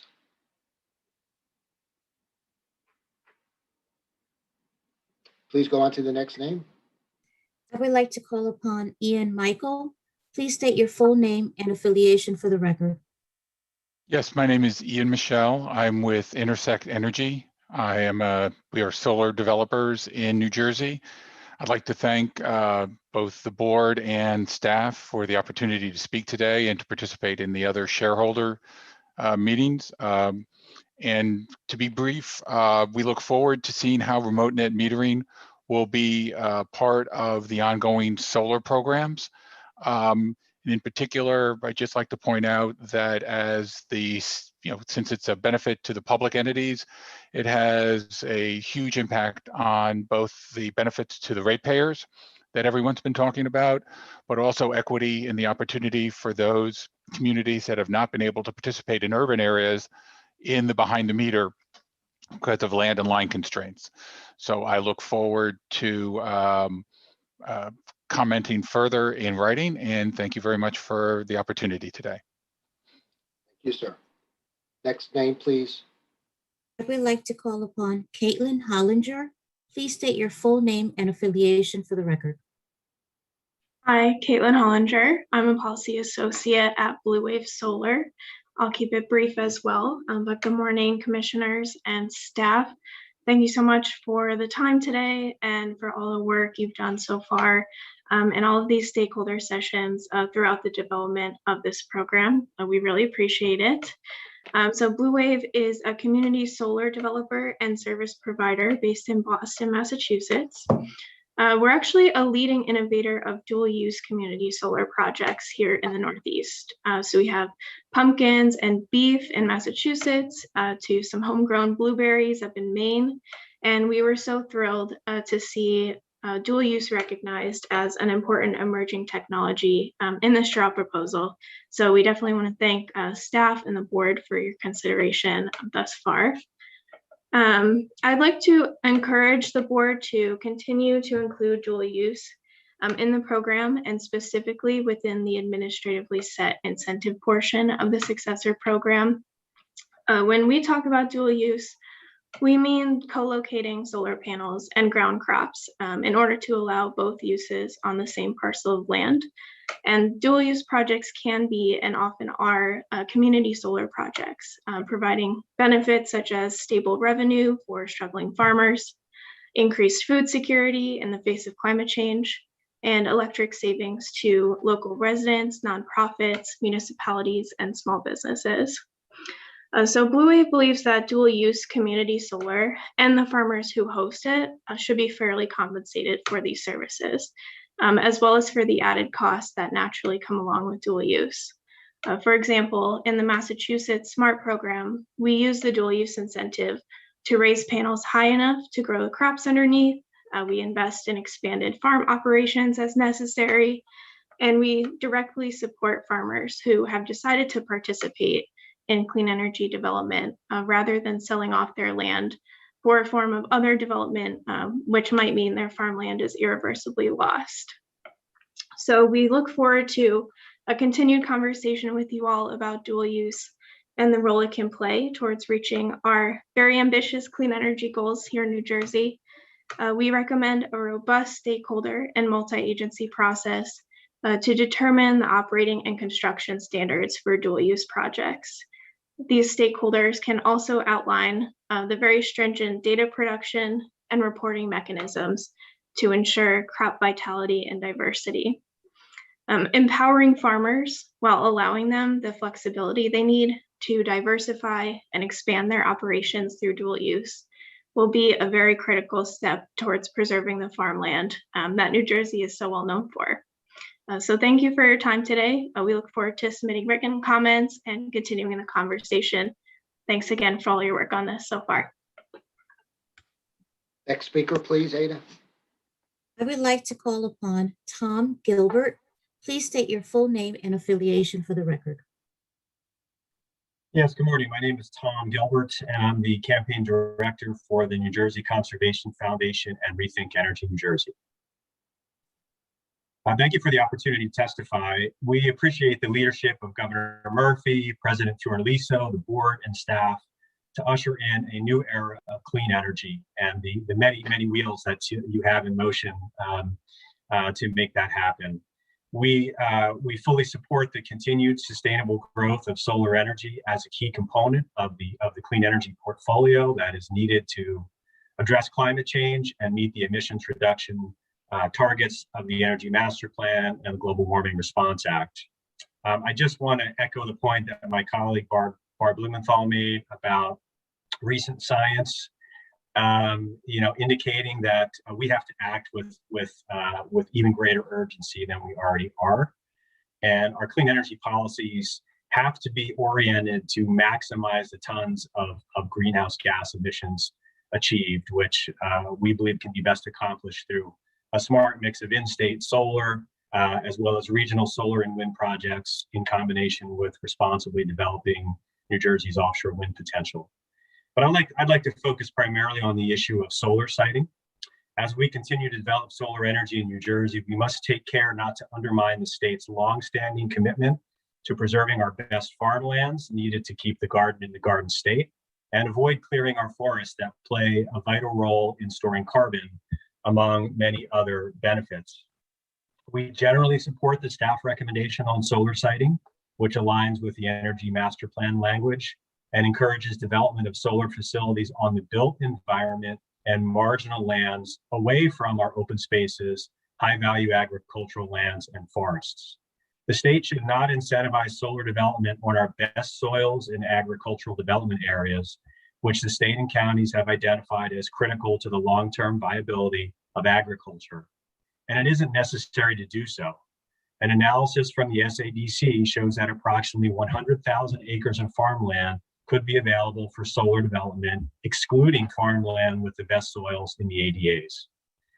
So the provision in the straw proposal to allow up to 5% of the best soils within the ADAs to be put into solar, subject to approval by the board, is unnecessary given the significant amount of farmland available outside of those areas. And it could result in projects that undermine high-value agricultural resources. For example, several massive proposed utility-scale solar developments on prime farmland within ADAs in Salem and Warren counties, over 800 and 600 acres respectively, are a warning of what future solar development in New Jersey could look like if this 5% exception is allowed. In the most densely populated state in the nation, where prime farmland and open spaces are cherished, we can do better than that. On the issue of dual use, we believe that dual use opportunities should be evaluated, but only on marginal farmlands, not as an excuse to put solar on our best farmland soils where it doesn't belong. We simply don't know enough about the viability of dual use solar and the potential to restore lands put into solar development back into full-scale agriculture in the future, so we should proceed cautiously. The Community Solar Pilot Program has been a resounding success, and we credit the board and staff for that program. And that's due to its emphasis on bringing the benefits of solar to underserved communities and the promotion of well-sited solar projects on brownfields, landfills, parking lots, and rooftops. So we urge you to take the same care in designing a successor program that will enable the state to achieve urgent emissions reductions within a clean energy budget, put the industry and solar jobs on a sustainable footing, and result in well-sited projects that don't compromise our best farmland soils or forests. Thank you for the opportunity to comment. Next speaker, please, Ada. I would like to call upon Thomas Lynch. Please state your full name and affiliation for the record. This is Tom Lynch. I am a partner, Executive Vice President and Chief Operating Officer of KDC Solar LLC. We are a developer, owner-operator of C&I projects, both in the state of New Jersey and in the Mid-Atlantic. And good morning to the President and the Commissioners, and thank you for the opportunity to speak. I'm going to just address three items. The first is the discussion on incentives. Power plants, which is what these solar facilities are, no different than manufacturing facilities, requiring a meaningful amount of capital outlay at their construction. And it is over that period of time of operations that capital is returned, and any return, i.e. interest income on that capital, is achieved. We have heard a lot of criticism about, the SRAC, comparison of the SRAC to the ZECs. Let's not forget that back in the late 70s, when PURPA started, unregulated power plants were first brought onto the scene.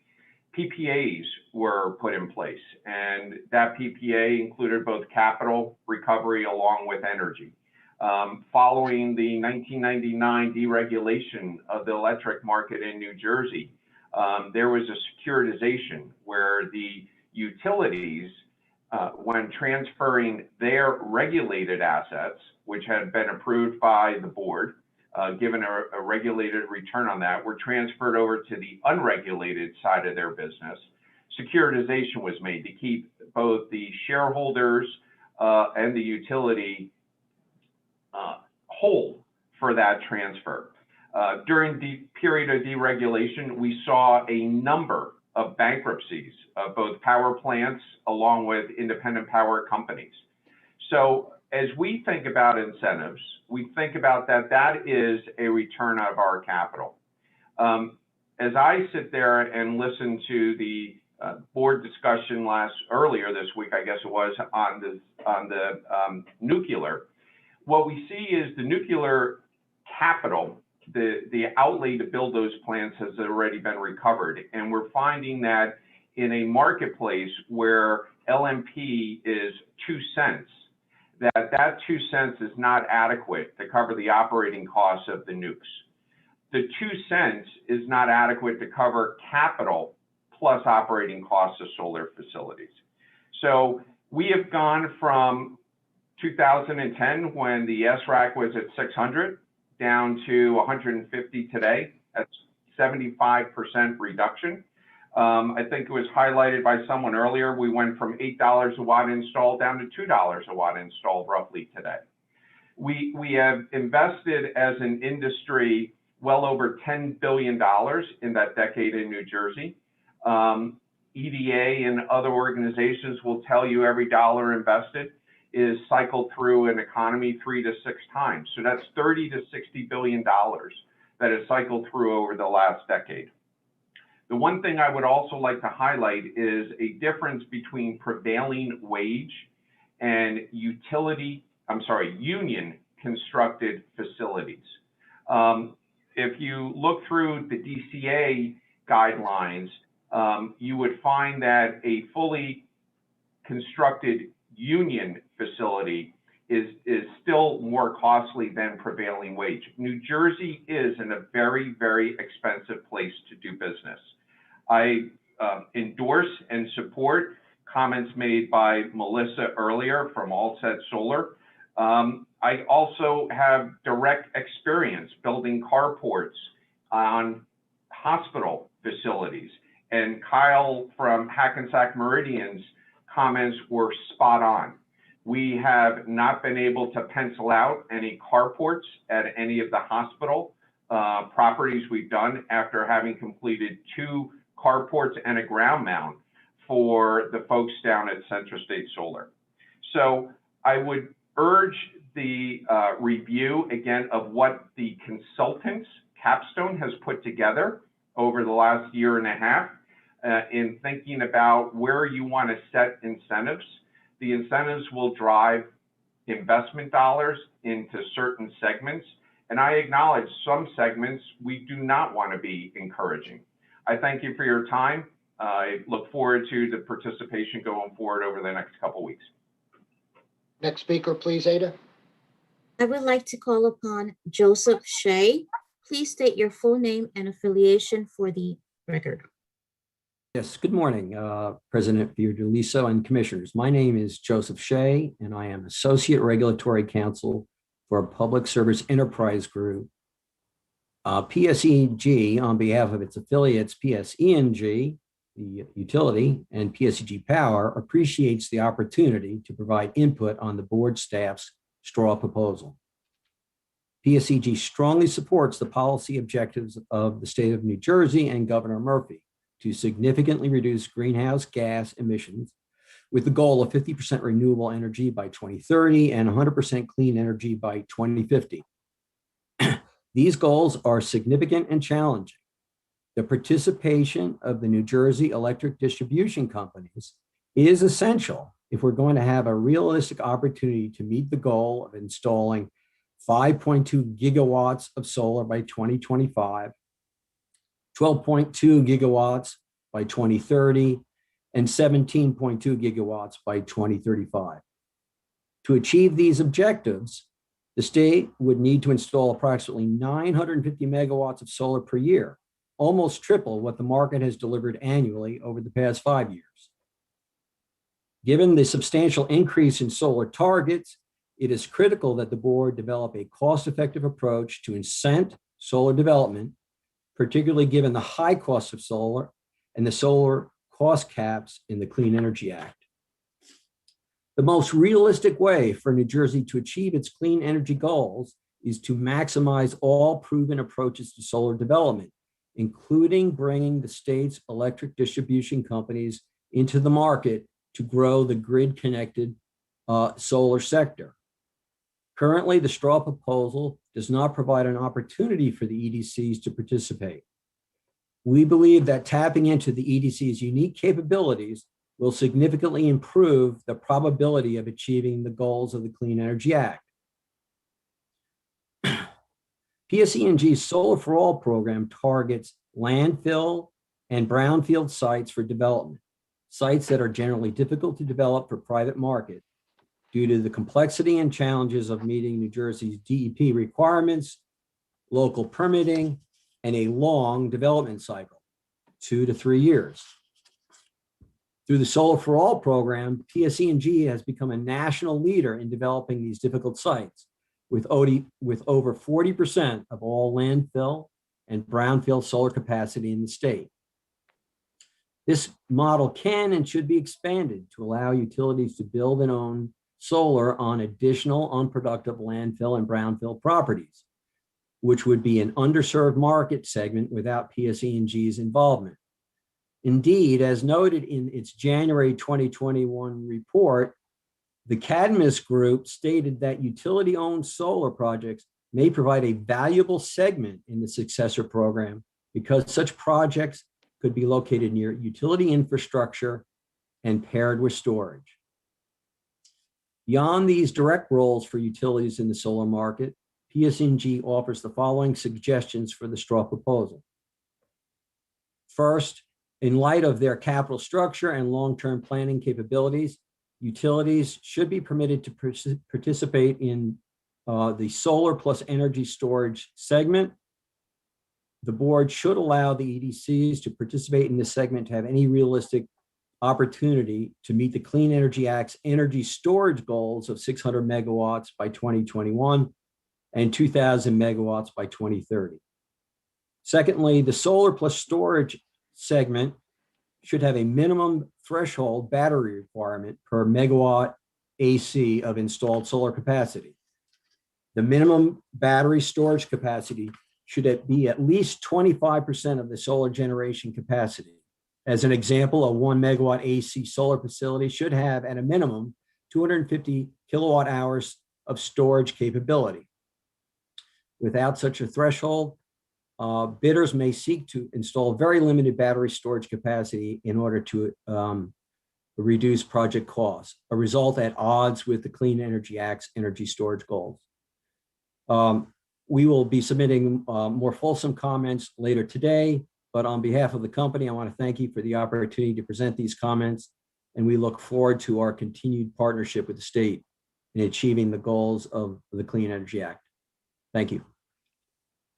Next speaker, please, Ada. I would like to call upon Scott Elias. Please state your full name and affiliation for the record.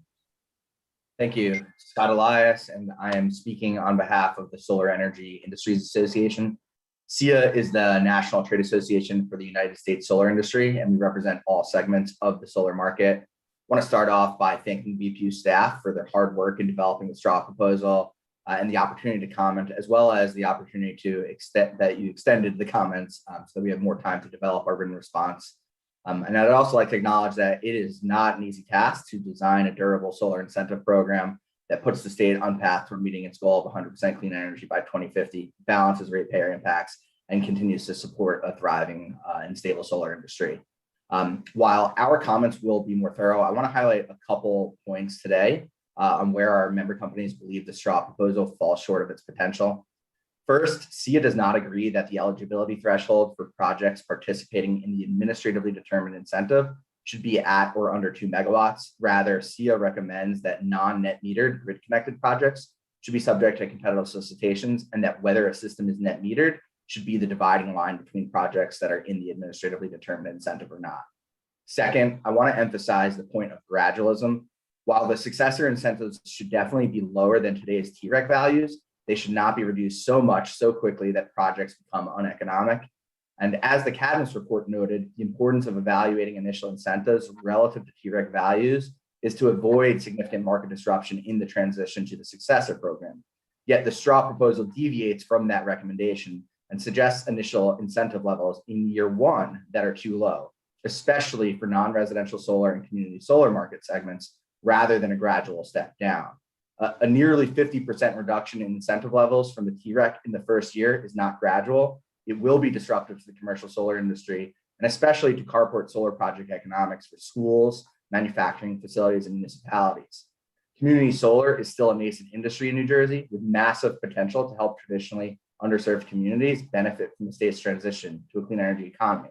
But such a steep reduction in incentive values in the first year, especially if paired with staff's suggestion that the permanent community solar program be only open to LMI projects located on preferred siting, does not square with the market reality of higher risk, costlier development.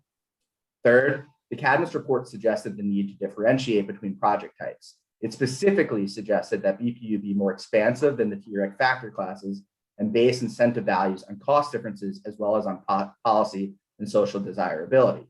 Yet the straw proposal walked back on that proposal and, for example, assigns non-residential rooftop, ground mount, and carport projects, which have very different cost and design profiles, the same exact incentive level.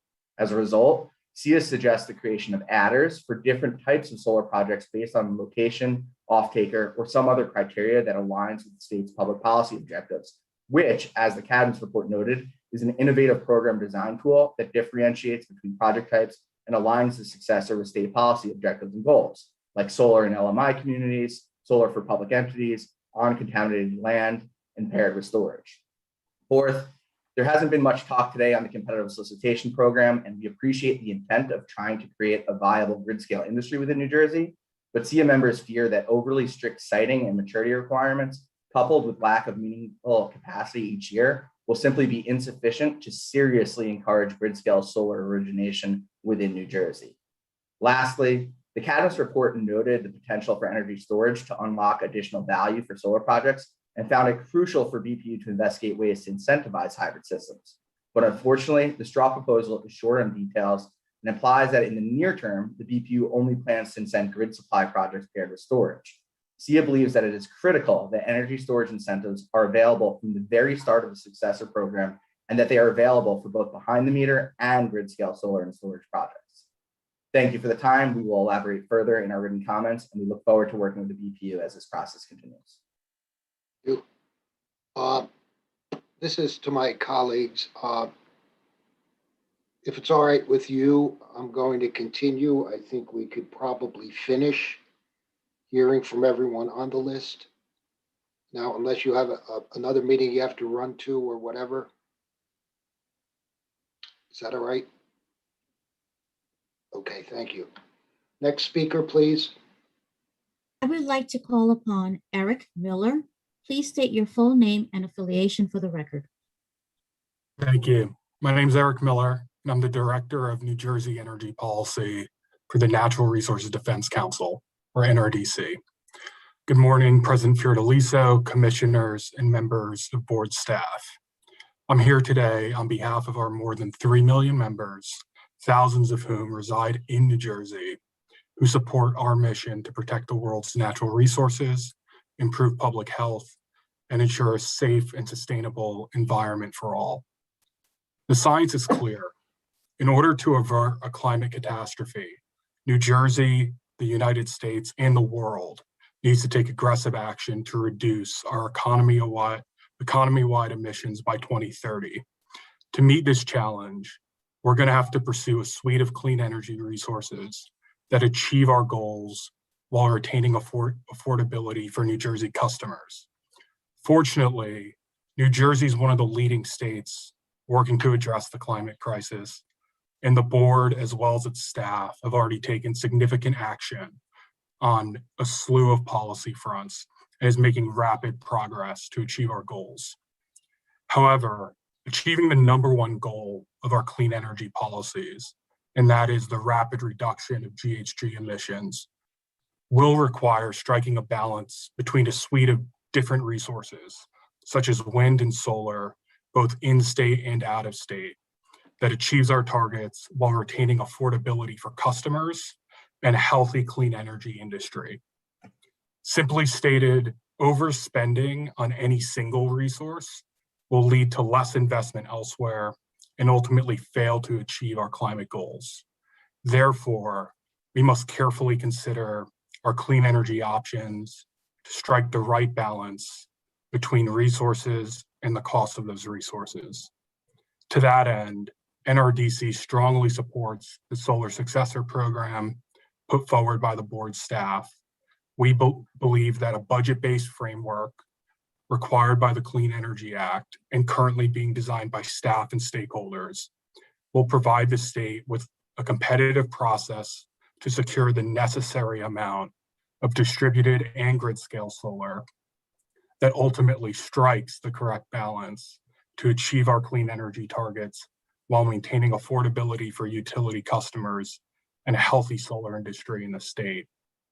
The board's made significant progress over the last 3 years to reform the state's solar program, and NRDC looks forward to continuing this process in the weeks and months ahead. That concludes my remarks, and thank you for the opportunity to comment. Next speaker, please, Ada. I would like to call upon Tom Layden. Please state your full name and affiliation for the record. Thank you, Ada. Good morning, Mr. President and board members. My name is Tom Layden. I am Senior Director of EDF Renewables Distributed Solutions. I've been working in the solar industry in New Jersey since 2000 and have been intimately involved in solar policy development, representing my private sector companies, and also the New Jersey solar industry as officer of Mid-Atlantic SEIA, including its president. In my commercial roles, I've been responsible for several flagship solar projects in New Jersey, including with Johnson & Johnson, Dow Jones, Middlesex Water, and Monmouth University. With EDF Renewables, we're finishing a co-development with PV1, the construction of a 30 megawatt solar project at BASF in Toms River on its reclaimed Superfund site. We're also building 15 megawatts of solar canopies, roofs, and ground mounts at Princeton University.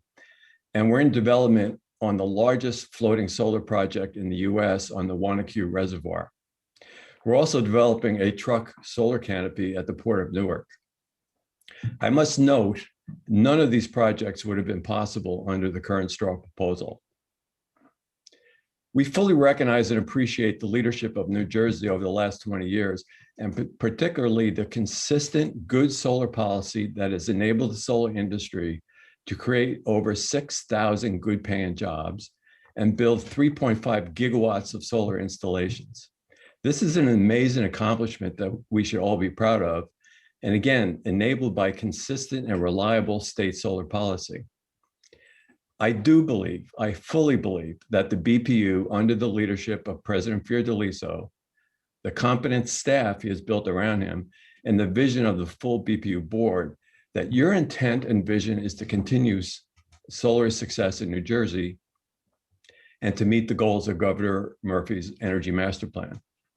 I chose to speak today because I think you need to hear directly from us that the current successor program proposal threatens to collapse the solar industry and risk all the good work you've done to date. Of course, we will submit formal written comments on specific recommendations on how to make it better. Just some quick points to highlight. First, we believe there's an error in how the cost caps were calculated and ask you to pay special attention to the great work Gable Associates has done on cost cap inputs and use their data to recalibrate the straw's cost caps. If so, I believe the industry will support it and use it as a legitimate guide for our policy recommendations to maximize the amount of megawatts we can build under the cost caps. Second, we don't see how it is practical in any way to develop solar projects under 20 megawatts of any type under the competitive solicitation model. It's simply not practical when you are required to find sites, get site control under contract, engineer and design projects, obtain interconnection approvals from the utility, with all this costing a significant amount of money, and then submit a bid when you have no certainty it will be accepted. The whole idea of moving away from the market-based SREX program was to reduce uncertainty, thereby cost. Well, in my view, the competitive solicitation as written is uncertainty on steroids. Companies simply cannot put this amount of time and money at risk, nor create a solar business presence in New Jersey with a program designed like this. To be clear, There are many other program designs around the country that provide for competitive downward pressure on costs that should be considered. And we're happy to offer these options up during the ongoing stakeholder meetings. Again, I will weigh in during the stakeholder process on many of the details, including incentive levels, system sizes, preferred site adders, very important energy storage, and project completion deadlines. Thank you again. We appreciate your leadership. Next speaker, please, Ada. I would like to call upon Larry Barth. Please state your full name and affiliation for the record.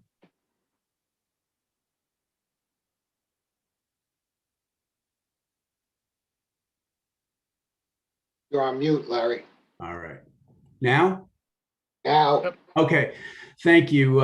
Commissioners and staff, echo the appreciations for the process and for the work that's gone on. I'm Larry Barth, Director of Corporate Strategy with NJR Clean Energy Ventures. Since 2010, we've invested almost $1 billion in the New Jersey solar market. We own 365 megawatts of projects across all market segments. I have 3 points to register with you today.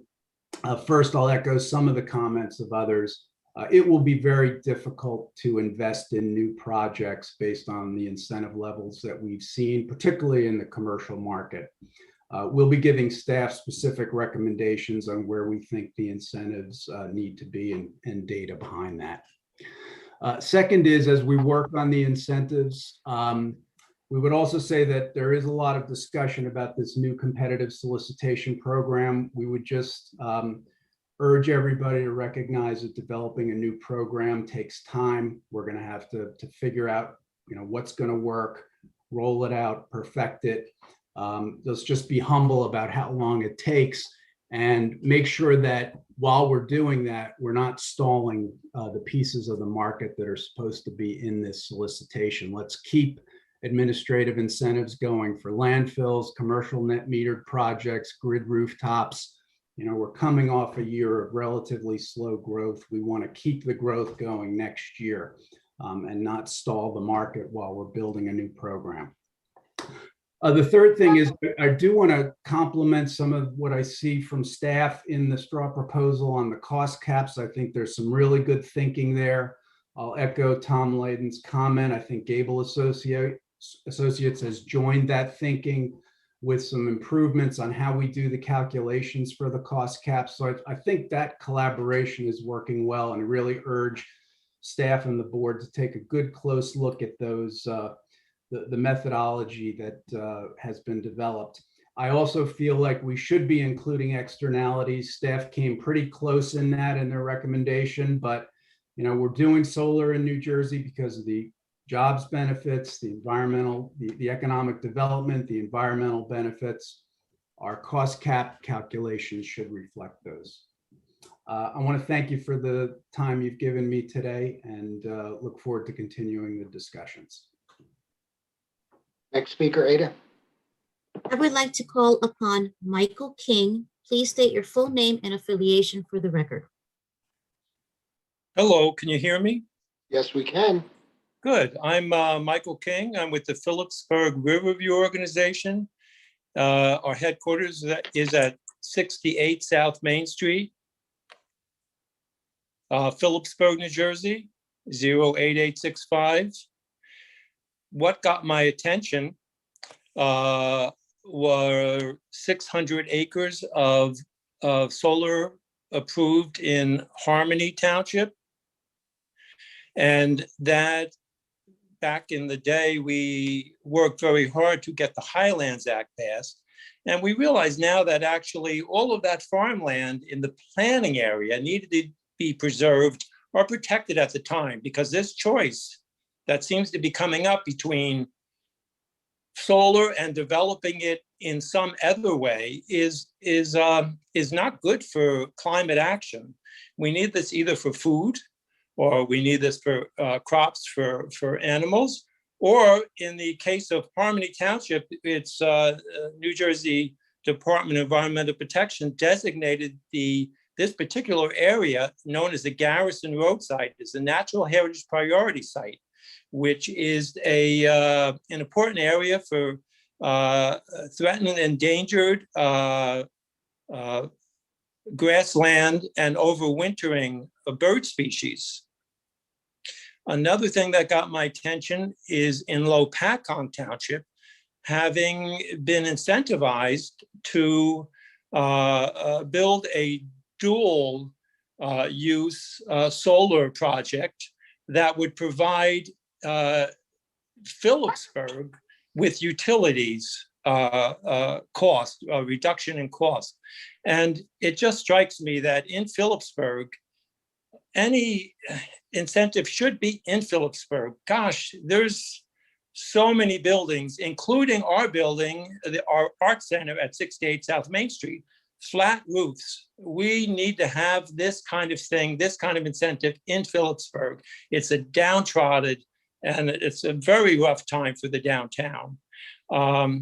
Also, I would just like to very quickly say that in addition to the solar, I think that conservation needs to be talked about a lot. I know in my own place, I have a roof vent. I don't need air conditioning. And the same thing with whole house fans. I think an emphasis needs to be put on these things. And I know there's not an industry for that in the same way, but roof vents and whole house fans and insulation can reduce this growth that is happening with people needing air conditioning. So I will put the rest of my comments down and submit them. And I'll have my phone number there and address as well. Thank you very much. Thank you. Next speaker, please, Ada. I would like to call upon Elliot Shanley. Please state your full name and affiliation for the record.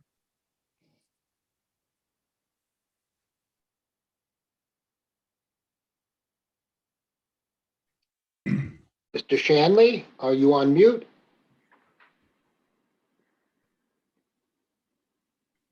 Mr. Shanley? Not here. Not here, apparently. Okay, next name. I would like to call upon Katie Rever. Please state your full name and affiliation for the record. Hi, my name is Katie Rever. Thank you so much for staying a little bit longer today and finishing out the speakers list. I appreciate it. I'm with IGS Energy. I'm Director of Legislative and Regulatory Affairs in New Jersey. We focus primarily on the behind the meter segments of the market, residential and commercial behind the meter solar. And I'll be very brief today. Three points that will follow up further in our comments. The first one, and I think it's in my mind the most important one, we've heard a lot today of concerns about the proposed incentive levels, or a number of the proposed incentive levels within the staff straw, within IGS, and I think I can speak for most of the industry, we definitely recognize and support the need to have cost reductions over time.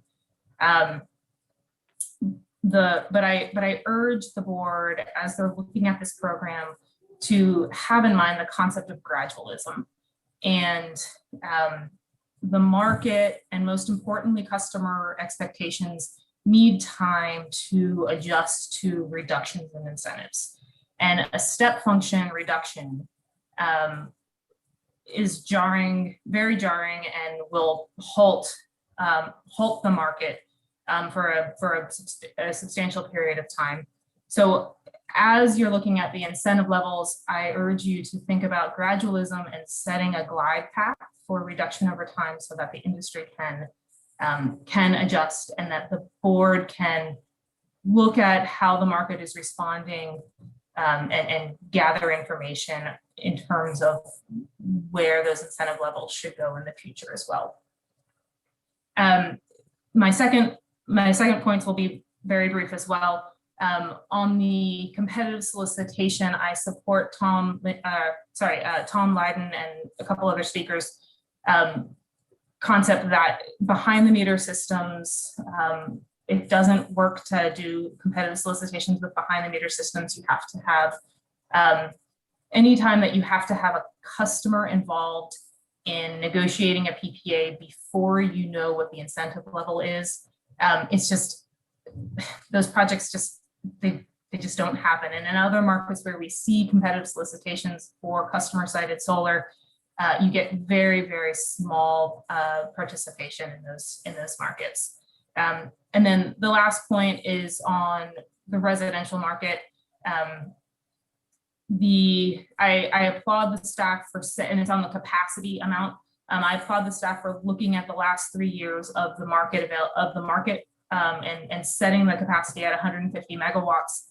I agree with an earlier speaker that capacity should be made available at the beginning of the year and not on a quarterly basis. A start-stop market or incentive availability for the residential and the small system segment is really unworkable from a business cadence perspective. And I think that if the capacity is right and the market goes to roughly 150 megawatts, then a limited amount of capacity is okay. But if we run out of that capacity early in the year or in the fall, and there's multiple months where we don't have the ability to reserve an incentive, that halting of the residential and the small system market is very detrimental for the cadence of the business. And we always have to have salespeople out, and we always have to have trucks rolling to install systems. So I am a bit concerned about the capacity limitation for the small system segment. Thank you. Next speaker, please, Ada. I would like to call upon Eric Millard. Please state your full name and affiliation for the record. Can you all hear me? Yes, we can. Great. Hi, my name is Eric Millard. I'm Chief Commercial Officer with CS Energy. We are a New Jersey-based company. We're based here in Edison, New Jersey. We're one of the leading solar companies in the state, although we do work in about a dozen other states. We have over 200 employees. Most of them are New Jersey residents. On top of those 200 full-time employees, we employ a significant construction labor force to get our projects in the ground. So I'd like to make 2 points. First is, well, I guess before that, I also just want to thank everybody for the time. I appreciate the board's time and the staff. We actually really enjoyed some office hours with the staff the other day, so I really encourage that kind of interaction. I thought it was really productive. So I'll get into it. 2 points. First, we think in-state solar is extremely important, and we really encourage the board and staff to make sure you're prioritizing in-state solar versus out-of-state solar. In-state solar provides huge job and investment opportunities. I look at one of our neighbors in New York, and they've done this really well. They've incentivized in-state solar, and there's a huge boom in the solar industry in New York right now. I think New Jersey has a similar opportunity with similarly aggressive goals, going to drive huge amounts of investments and create huge amounts of good jobs and family wages for New Jersey residents. And I think if you prioritize out-of-state solar, you're going to miss out on a huge opportunity here. The second thing that I wanted to talk about is contaminated sites. I'm kind of grouping landfills and brownfields into this contaminated site. CS Energy is one of the leading companies who have built solar on landfills and brownfield sites across the country. So in New Jersey, obviously, we have some very restrictive land use requirements for solar, which is right. We don't want to be putting solar on valuable agricultural resources and open spaces, but that really only leaves you the limited subset of space to put solar. So the primary 2 spaces in our minds are rooftops and these contaminated sites. And unfortunately or fortunately, New Jersey has a ton of contaminated sites, many of which have been sitting vacant for decades. And I think we can all agree that putting solar on these sites is usually a really great idea. In many cases, it's the only way to redevelop these sites into a productive use, and it unlocks a huge amount of value. Many of these sites are owned by municipalities, and it's a great way for them to extract value from the sites. Otherwise, they just continue to be sitting there. So these types of sites are much more expensive to develop and construct than other types of projects like rooftops or traditional ground-mounted projects. And unfortunately, the successor program straw proposal establishes a competitive auction process that kind of requires these types of contaminated sites, which are more expensive and riskier to develop and construct. It requires them to compete head-to-head with rooftop projects. And basically, given that scenario, if you game it out, landfill and brownfield projects will lose 100% of the time if you go head-to-head against a rooftop project. And so it's effectively killing development opportunities for projects on these contaminated sites. So we really think it's important that incentives be structured specifically for these types of contaminated sites. We think that these projects should not be competing directly against rooftops, and we think that there should be an administratively set incentive that provides certainty to developers, which ultimately will justify the highly risky and long-term investments that are required to redevelop these sites.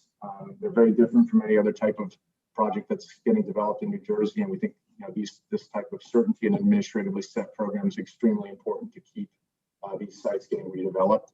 And I think if we don't get this kind of certainty, I think you're risking that this subset of the market disappears and developers are just going to pivot, honestly, to other states that either have less restrictive land use requirements or more certainty on the investment, on incentives. So I really think it's a really important subset of the market that needs to be treated with a little bit more nuance than is currently treated in the straw proposal. So those are my comments. I really appreciate the opportunity to speak here today. Thank you. Next speaker, please. I would like to call upon Stephen Goen. Please state your full name and affiliation for the record. Sure. Steve Goen, Giordano Halloran, and CISLA. Thanks everybody for the time this morning. I am here representing the New Jersey Utility Scale Solar Association. That is a group that was formed out of a number of stakeholders, basically for the purpose of coordinating comments to the staff straw proposal on the solar incentive, on the successor solar incentive program. Before I start with my question, I basically have one question to ask today on behalf of my group. But I would like to echo basically everything that Eric Millard just said. I would point out that CS Energy is a member of our group. The things that Larry Barr said, NJR is also a member. And the things that Tom Lydon said just before.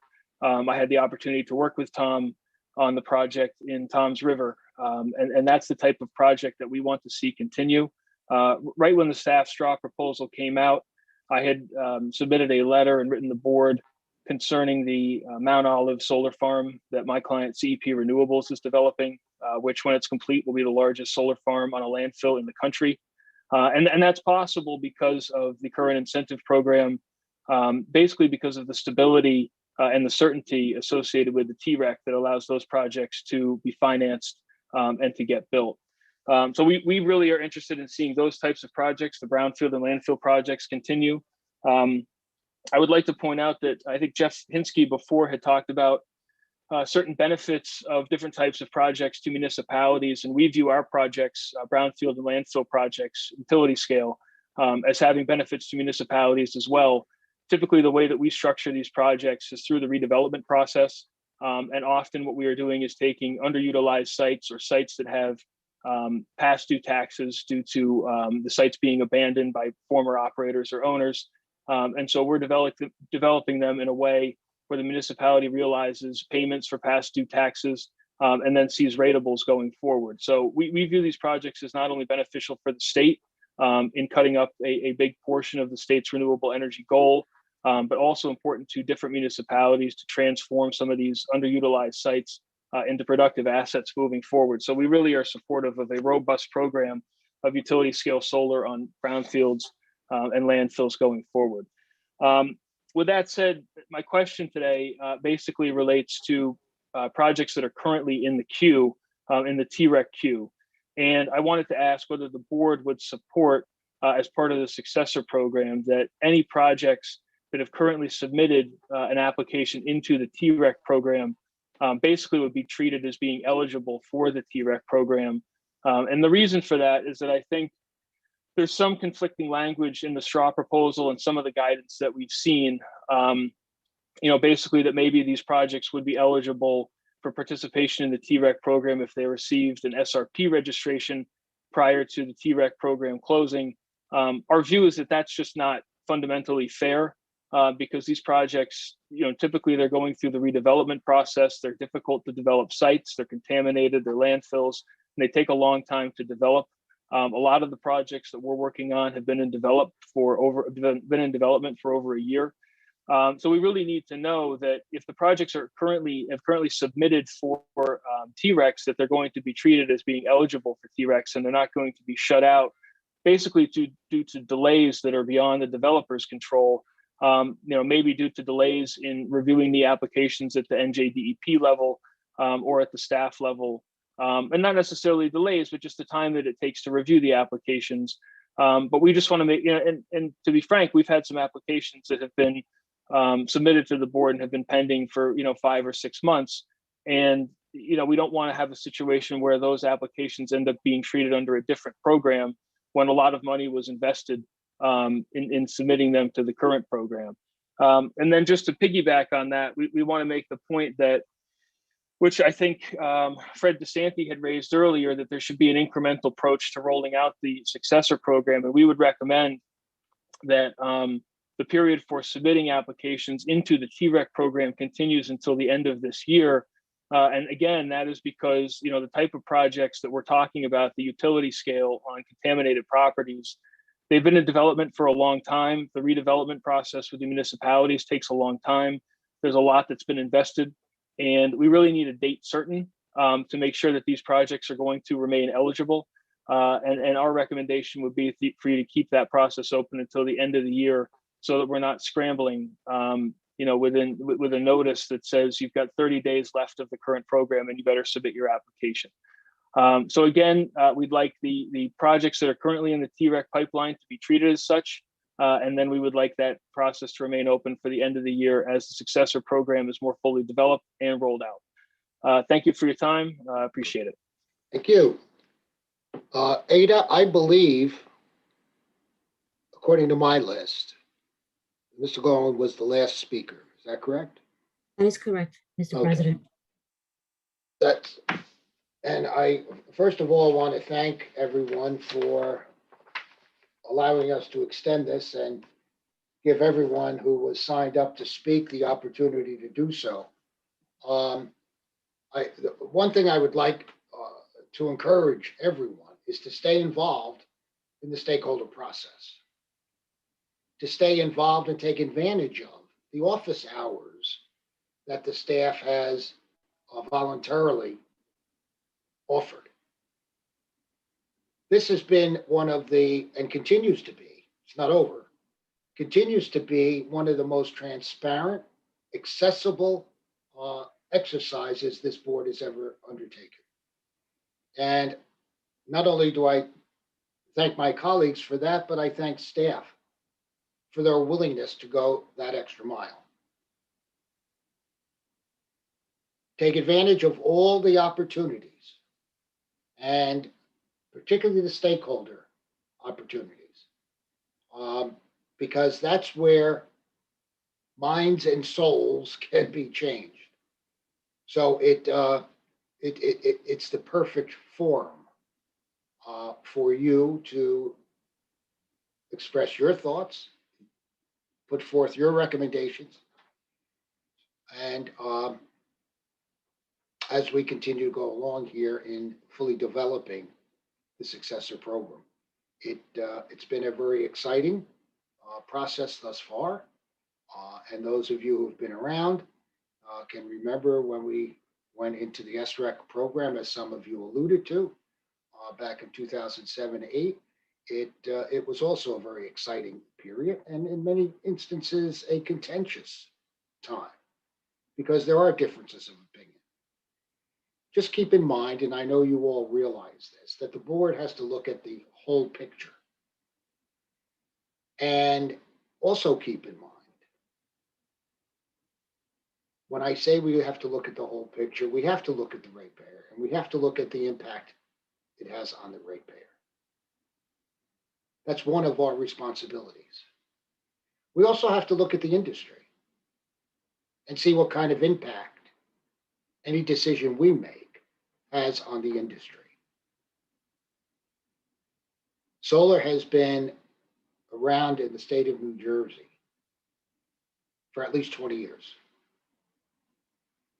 And the board has, over those 20 years, been receptive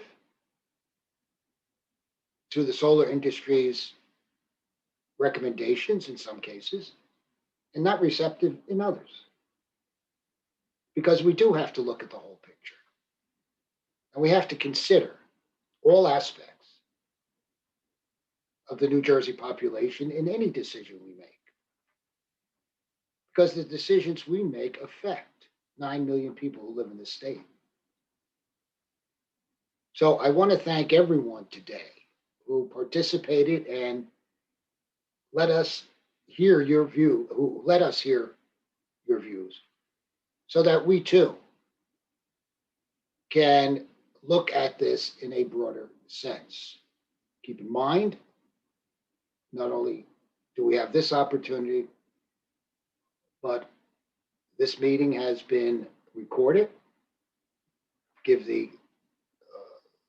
my colleagues and I the opportunity to review the comments made today and take those into consideration as we move along. We have done an awful lot in the past 3.5 years. This board deserves a great deal of recognition for what has been done thus far. And I say to you, we're far from finished.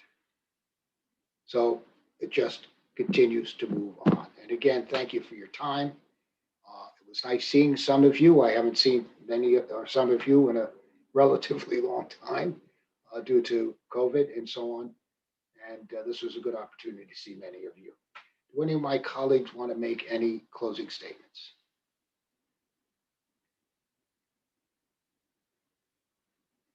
Seeing none, we will call this meeting to an end. And I hope you have a good rest of your day and take care of yourselves and take care of one another. Thank you. Thank you.